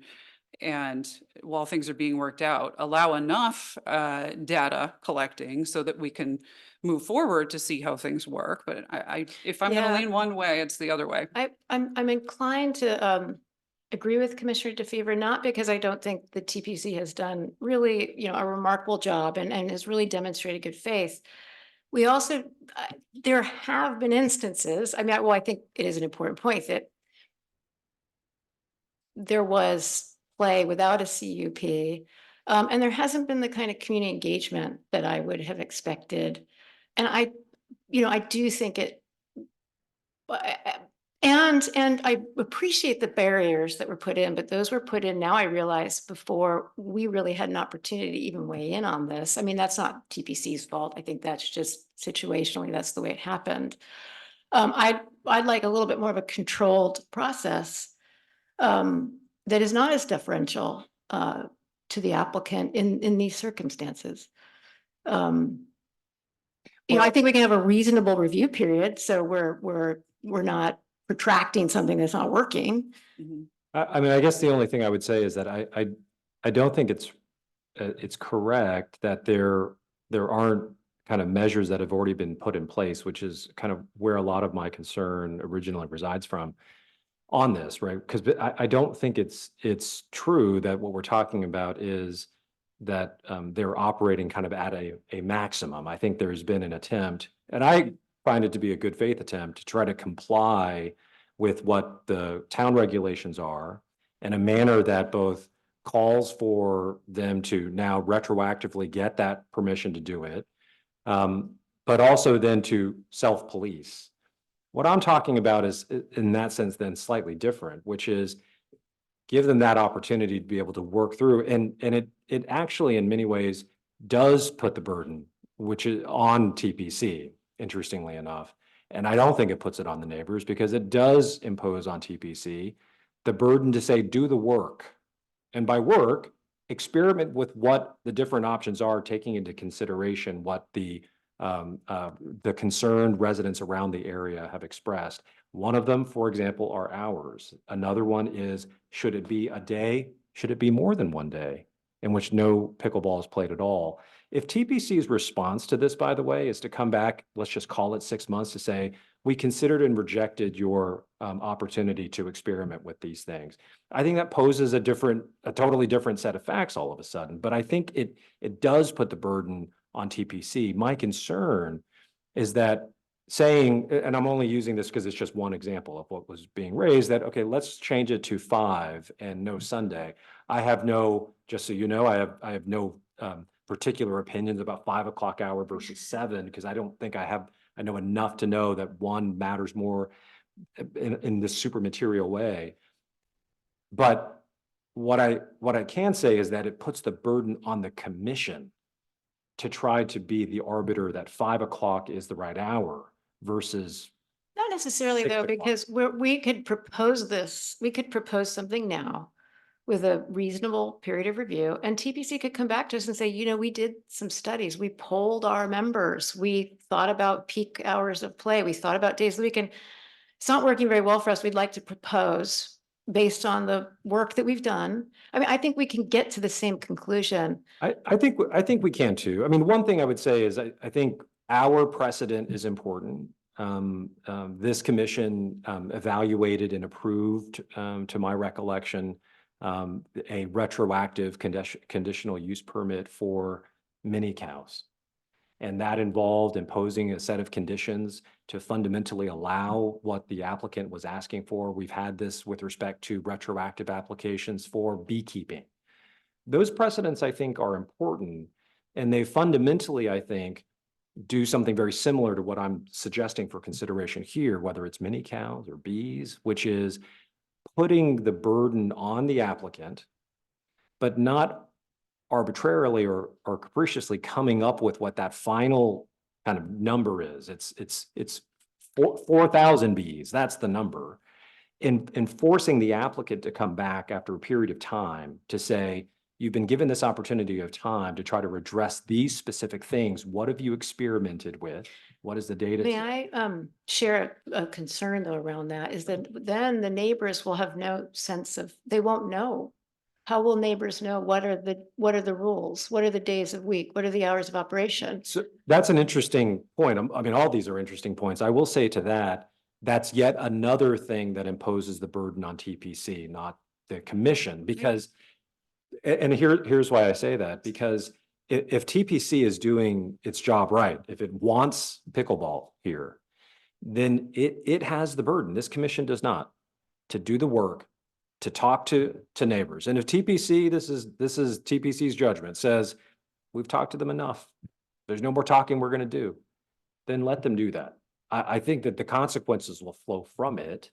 But to me, all of that burden flows on the applicant to do it. But also, to be fair, it gives them that discretion. I think, Chair, you maybe asked about that word. That is, I think, what it does. It does give TPC that discretion to be able to try to figure out what those solutions are. I mean, one of the things we know from tonight, there are still some things in motion, whether it's the additional sound absorption barrier that's coming in. There's some issues they're looking at related to some kind of what sounds like maybe an Arthur Ashe domed facility. I something less than that, I don't know.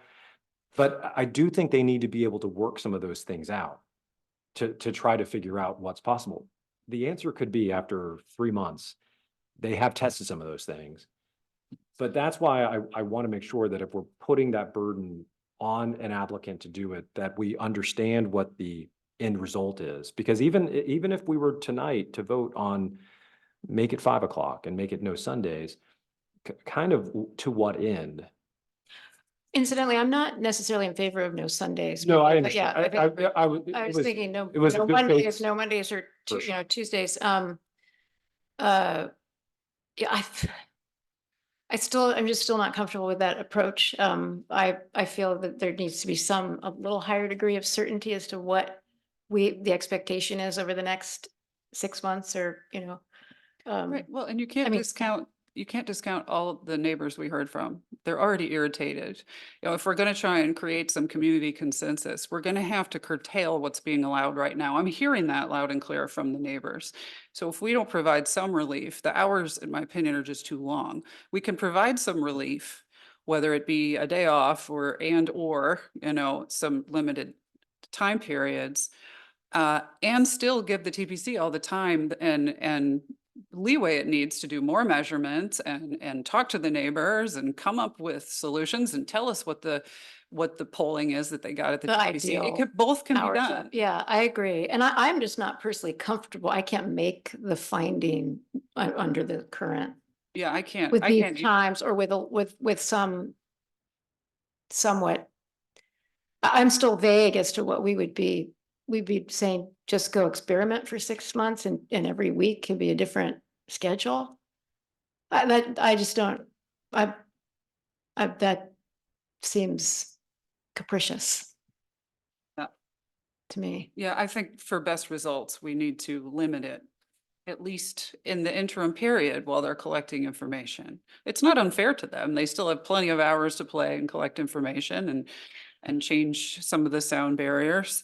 And we can expand it again later if everything comes out in their direction. But I really think that we're hearing from the neighborhood that they're really irritated right now. And in order to not have this turn into an impossible situation, I think we need to listen to that. I think we've got, Well, I guess I'm not, well, Juan, I'm not sure I understand what the proposal is as it relates to attachment A, because there still is fundamentally a vote in favor having to make the findings that are in the resolution. So it's not as if the resolution findings that are contained at draft page 2 don't suddenly have to be made, whether you change the hours or curtailed it in some other way. But see, I feel That- like if yeah. you curtail it, I'm more apt to make the Exactly, findings. This is exactly. the issue. I mean, this is, Under the hours that we have, I think the annoyance factor and the repetitiveness is too much, and I think it violates our section 16-52, et cetera, and the general plan. Now, if we curtail it, the hours and the days, maybe it will satisfy it, and I want to come back and check.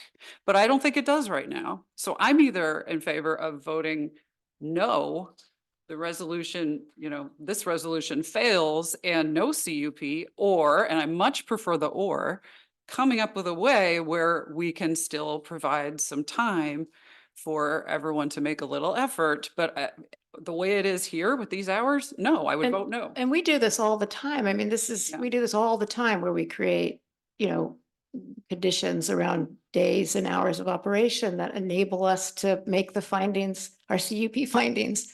This is what we do when we assess proposed conditional use permits.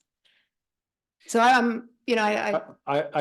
think that's true. We impose conditions all the time, but I think that at the same time, the important consideration here is what is the proposal and what's the basis for it, right? So I would propose that we change the hours of operation Monday. I guess I'll say, and I'd like to discuss this with, I think Commissioner DeFever, because my sense is that you won't be supportive of this, but I'd like to at least 5 days a week, possibly 6, 9 to 5. And then I'd like to propose a day off. And if the TPC comes back to us in 6 months and says, this is terrible for all of these reasons, it's really affecting our members, or whatever, well, of course we would be open to that. I do recognize that. This is why I asked you, what are the days that are the lighter days? So this is why I'd gravitate to a Monday, because you've indicated that, and you may not have thought that question through, sufficiently, but you've indicated that there's a lighter day of play. And so that seems like a reasonable, Tuesday through Sunday, 9 to 5, no play on Monday. Well, and Monday might be the lighter day of play, but the weekend is when the neighborhood is using their outdoor space more frequently. So I would suggest no play on Sunday or Monday. Then you give one day to the neighbors and one day to the TPC. That's more of a compromise. No play on Sunday or Monday? Yeah, and then Tuesday through Saturday, 9 to 5. Oh, both days are not available for play. Right, no play on Sunday or Sunday. Well, I think that would have an impact on TPC, because my sense is that the weekend play is probably, you said Friday, Saturday, Sunday are the. Right, well, they didn't say Sunday evening, they said morning, afternoon. Oh, and so then maybe people go to- how about shorter hours on Sunday, the 9 to 2? Right, Which but was a having recommendation. Having a Monday be the only day. No, I'm so sorry. Actually, no, it's not. Yeah. Yeah. Yes. No, I'm so sorry, but this isn't Thank not you, we can't- appropriate to speak during the deliberation We'd love period. to know, but we're not allowed. I know. Yeah, I don't know how you feel about it, Chair Williams, but I would propose giving a weekend day off from the noise for the neighbors, and then also the Monday. My, That way my you're giving- proposal would be 9 to 2 on Sundays and Mondays off, and 9 to 5 the rest of the week. Yeah, I'd rather have the Sunday be quiet. I'm imagining living in those houses and thinking, I can't even be outdoors on the weekends if it's constant. Like the weekends are generally when people are home with their families, enjoying their balconies. I'd rather give them Sunday. Because like, as I said, this is something that's not even permitted at the moment. So I'm leaning more toward more relief. To the extent we did that, I think a shorter review period. Yeah, I would be absolutely willing for that. Yeah. Like a 3-month review. Mhm. Well, let me suggest this instead. So one, I think curtailment of hours was already something that TPC did based on at least on some commentary that they received from neighbors. But I think any kind of issue of time needs to take into consideration the difference in daylight hours during the calendar year.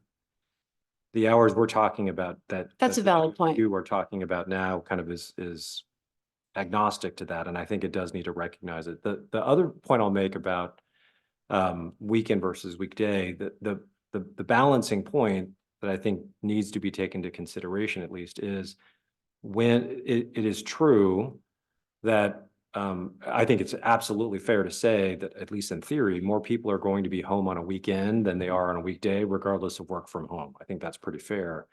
But it also is probably fair to say, again, I don't know, that more people are interested in being outdoors and playing pickleball on the weekend versus Right. on the weekday. So what, Right. what I might suggest is the two of you are kind of thinking about this, because I've kind of made my point clear on my view on attachment A, but it might be instead then a curtailment on a, say, a Sunday of less hours, right? Because it's not as if there's any normal expectation that we have, because we're not talking about a pickleball court in someone's next door neighbor yard. We're talking about at an established commercial facility. So if the hours in this context were less, it's from 10 to 3 on the Sunday was being mentioned. That I think is something then that does allow, whether it's a 6-month review period, a 3-month review period, for the neighbors, for TPC to come back to talk about what that impact has been. They have Saturday to listen to the impacts on the weekend. I mean, we're talking about a private club with only a certain percentage of the community in this club, and then a certain percentage of the club that plays pickleball. I don't see I don't see that those balance in that way. I feel like it's absolutely reasonable to stop play on one of the weekend days, so that there are the number of homes in that bowl around the TPC far outweigh the pickleball players at the TPC. I really don't think that's unreasonable to give one weekend day where there's some peace. I think,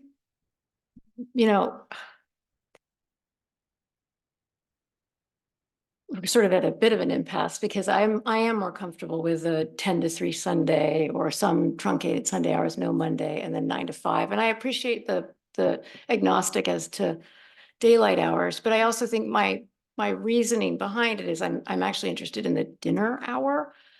Not so much the daylight play hours, but this is really to accommodate the people coming home and unwinding from work and having dinner. And I might hear that it's not realistic, or the neighbors and TPC might decide that something else makes more sense. Again, this is within this review period. This is not a permanent schedule. This is just for a period of review based on, the full consideration of the facts. But I am struggling with this sort of shutting down the Sunday period, because I just feel like that's, also not conducive to a realistic outcome in the long run. It's an unpermitted use, and we're hearing a lot of complaints, and I don't believe if it were up to me and I'm reading all of the, you know, the general plan guidelines and our zoning ordinance, I don't believe that, certainly not 7 days a week, does this qualify under those. Would you be would you be willing, do these hours, are you at all inclined to try these hours for a short period of time? And would you be willing to try these for a shorter review period? I'd like to see in a shorter review period, the 9 to 5, but with no play on Sunday and Monday. And with the sound barriers being changed to sound absorbent. And a committee being formed of neighbors and TPC members. Those are the things that I would like to see. In fact, I would I love don't to think we make a can motion. make a resolution on the committee. I think we can't, We can't that's force not it. something we can We can encourage it. track, yeah. Yeah, okay, I'm gonna make a motion, and I'm gonna make a motion to alter the resolution to limit the hours of operation of pickleball, hours and days, to no play on Sunday and Monday, and allowing play from 9 AM to 5 PM on Tuesday, Wednesday, Thursday, Friday, Saturday. And I would also like for all of the barriers on all 4 sides to be changed to sound absorbent. And I'm going to heavily encourage that a committee be formed between TPC members and the community. And heavily encourage, of course, well, maybe we can also require, yes, we can. I'm going to also ask that we require additional studies based on locations higher elevation. And an additional study after the walls have been changed to sound absorbent materials at the points that have already been tested, but also at the additional higher elevation.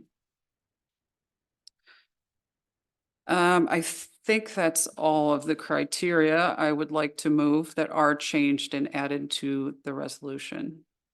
Am I missing anything, staff? Do I need to? I don't know if is there a second for that motion? I'm not able to second that motion. All right, so we don't have a second. It does not pass. Well, that's for you to say. Here. Yeah, no second, so, an alternative motion that I would make is hours of, play, Sunday, 10 AM to 2, no play on Monday. And then Tuesday through Saturday, 9 to 5. A sound study once the 4th barrier goes up, the anticipated sound study that you're going to do. A sound study, just a modeling study with a roof, any roof structures, that other court location, and one location at higher elevation. And then just encouragement to create a committee, but that's not part of the resolution. That would be my preference, or that's my motion.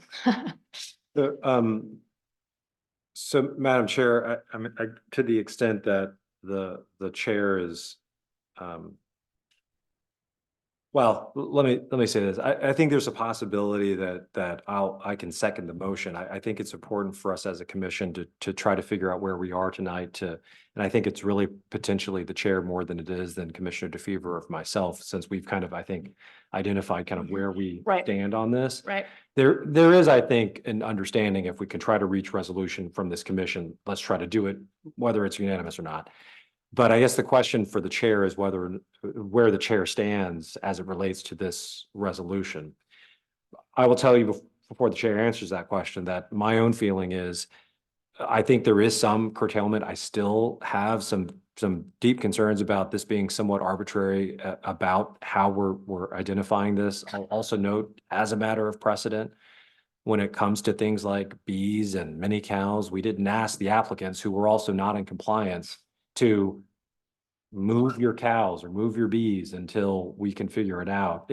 Not because we couldn't have done that. There's a practicality at play with a lot of this. And that's really where I'm coming from, is just an issue of practical. Although we did talk about it, and I think we realized there wasn't a more logical location for those cows. We talked about it, well, we talked about a lot I of think things. if long we- time, like we we had did had a tonight. better location, we might have recommended it. And who knows? I've just kind of guided myself by some of the things that we've done before. As it relates to this, if the weight of the commission is towards curtailment, then what I would suggest is, and one, I might be in a position to second the motion that the chair has made, is that we build in, and maybe it's an attachment A, at least some sense of the rules of the road as to what it is that we expect between today and 6 months from today. Because you can do the curtailment of hours, you could do a curtailment of more hours on a certain day, for example. And we could impose something as specific as a sound absorption barrier. But what is it that we want? What is the standard that we want TPC to meet? I think that that's important for them to have. Right, and that I think is important for them, because otherwise this becomes a periodically moving target, which isn't as effective as I think it needs to be. If it's, for example, curtailment of hours, come back in 6 months with the possibility of making, and again, because I'm in favor of putting the burden on the applicant, put the burden on the applicant to come back and justify why the hours need to be different, then it gives them that opportunity to do so. And if we say to them, do another sound study, and we need the sound levels to be below this, I mean, a good faith, honest sound study, of course, and we need it to be below this, then it gives them that thing to shoot for. Yeah, no, I understand that point in terms of, I mean, specifically as to the further studies, investigating the roof or investigating the other cord is what would we be looking for? And, I think, and the town attorney can correct me if I'm wrong, but part of our analysis is not just the reference to the guidelines, to the decibel levels. It's how well are we serving the community and providing for the community health, interests, well-being. And part of that will be the feedback that we get from the entire community. That's right. So, I agree with that. so it is a bit of a amorphous standard, isn't it? I mean, perhaps then that if we build into, for example, attachment A, that there is a specific review period that, that I think, and maybe the resolution ultimately is that what we're talking about here about the potential conditional use permit is that it's a very time limited conditional use permit. Right. Because fundamentally, we're trying to make sure, first and foremost, that we bring them into compliance on conditions that make sense, of course. But unlike, say, a different kind of conditional use permit we regularly do, which is essentially in perpetuity, this one we could put at an expiration of 6 months. Absolutely. Yeah. No, I think we have to absolutely a 6-month review at the. And what happens, I think, at the, most. and no one's happy with that, I admit, who's on the applicant, or I'm sure on the aggrieved community member side. But at least it gives everyone an opportunity to come back and say, we don't want to do it, but we're starting this process over again as far as coming back for now. In this case, it'd be a re-up of that conditional use permit. And I could foresee a scenario for sure where TPC comes back and says, we're actually happy with the hours. It wasn't as bad as we thought. Right. Or they come back and say, it was as bad as we thought, but let us tell you why we should have increased hours or whatever. And then for the neighbors, I could see it also going back both ways, where the neighbors come back and say, I'm shocked to say this, but I'm actually okay. I want maybe this, or they come back and say it's still Right. just as bad Right. before, but at least that time limited CUP gives them that time to do it. I do agree, and I did fail to include that in the motion, and that was something I just that I'd like to amend the motion to add that 6-month review period. That is currently in the resolution, so that's not a revision to the resolution. It may be not so much a review period as much as it is, and I'll ask the town council who's grimacing at me about this. I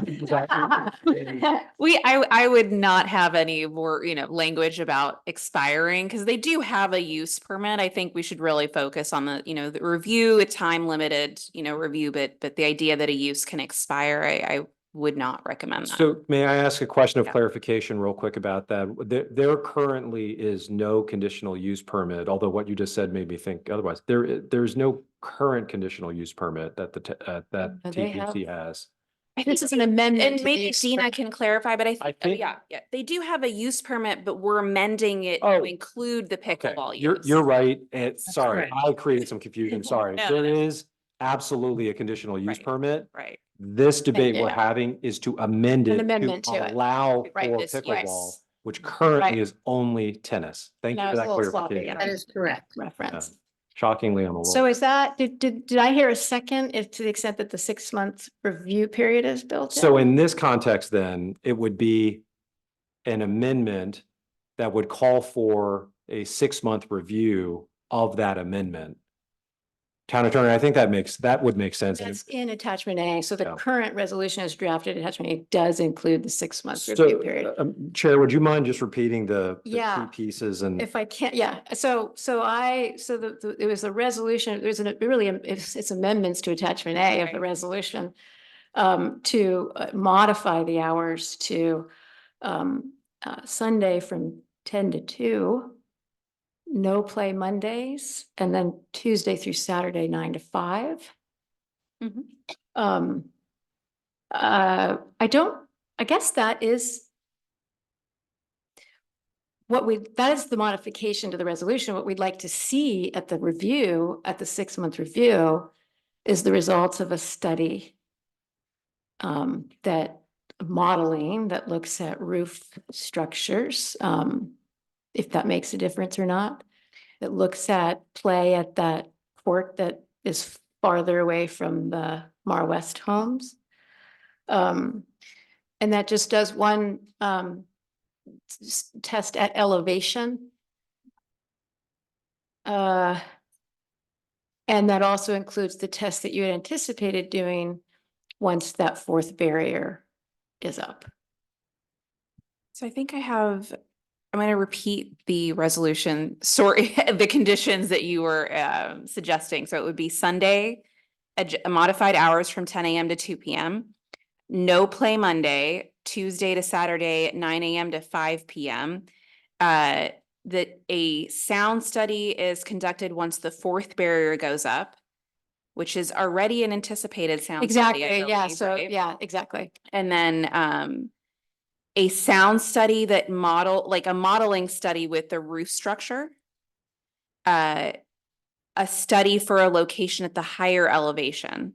Does that, and come back in 6 months with those studies? And the modeling also just that other court. Right. Yeah. Okay, great. You should give the courts letters or something. And so that's the motion. May I just, Yeah, Chair, ask for a clarification on the higher elevation? yes. That's for a noise measurement, correct? Yes. Okay. Yeah, exactly. Yeah. So that's the restated. Are you going to encourage a committee? Encourage. Oh, Right, and yes, I'll- I and did we'll have that encourage, as a- yeah, and yeah. that's not part of the resolution, but it's just highly encouraging, because I do remember we had this, I think the reason I'm a little skeptical is we had this conversation about the importance of engaging community and the importance of, and it sounds like that hadn't really been done, and I understand it's very difficult. So I think we're really wanting to understand,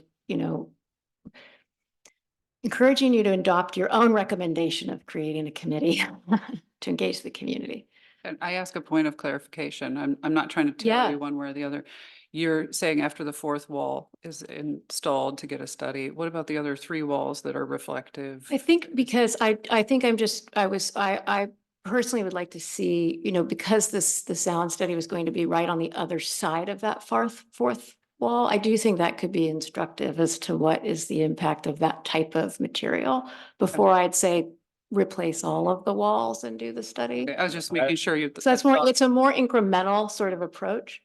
I tend to agree with that. I think I want to make sure that this kind of study, based on what we've heard, is something that is both accomplishable and provides the data that the commission wants.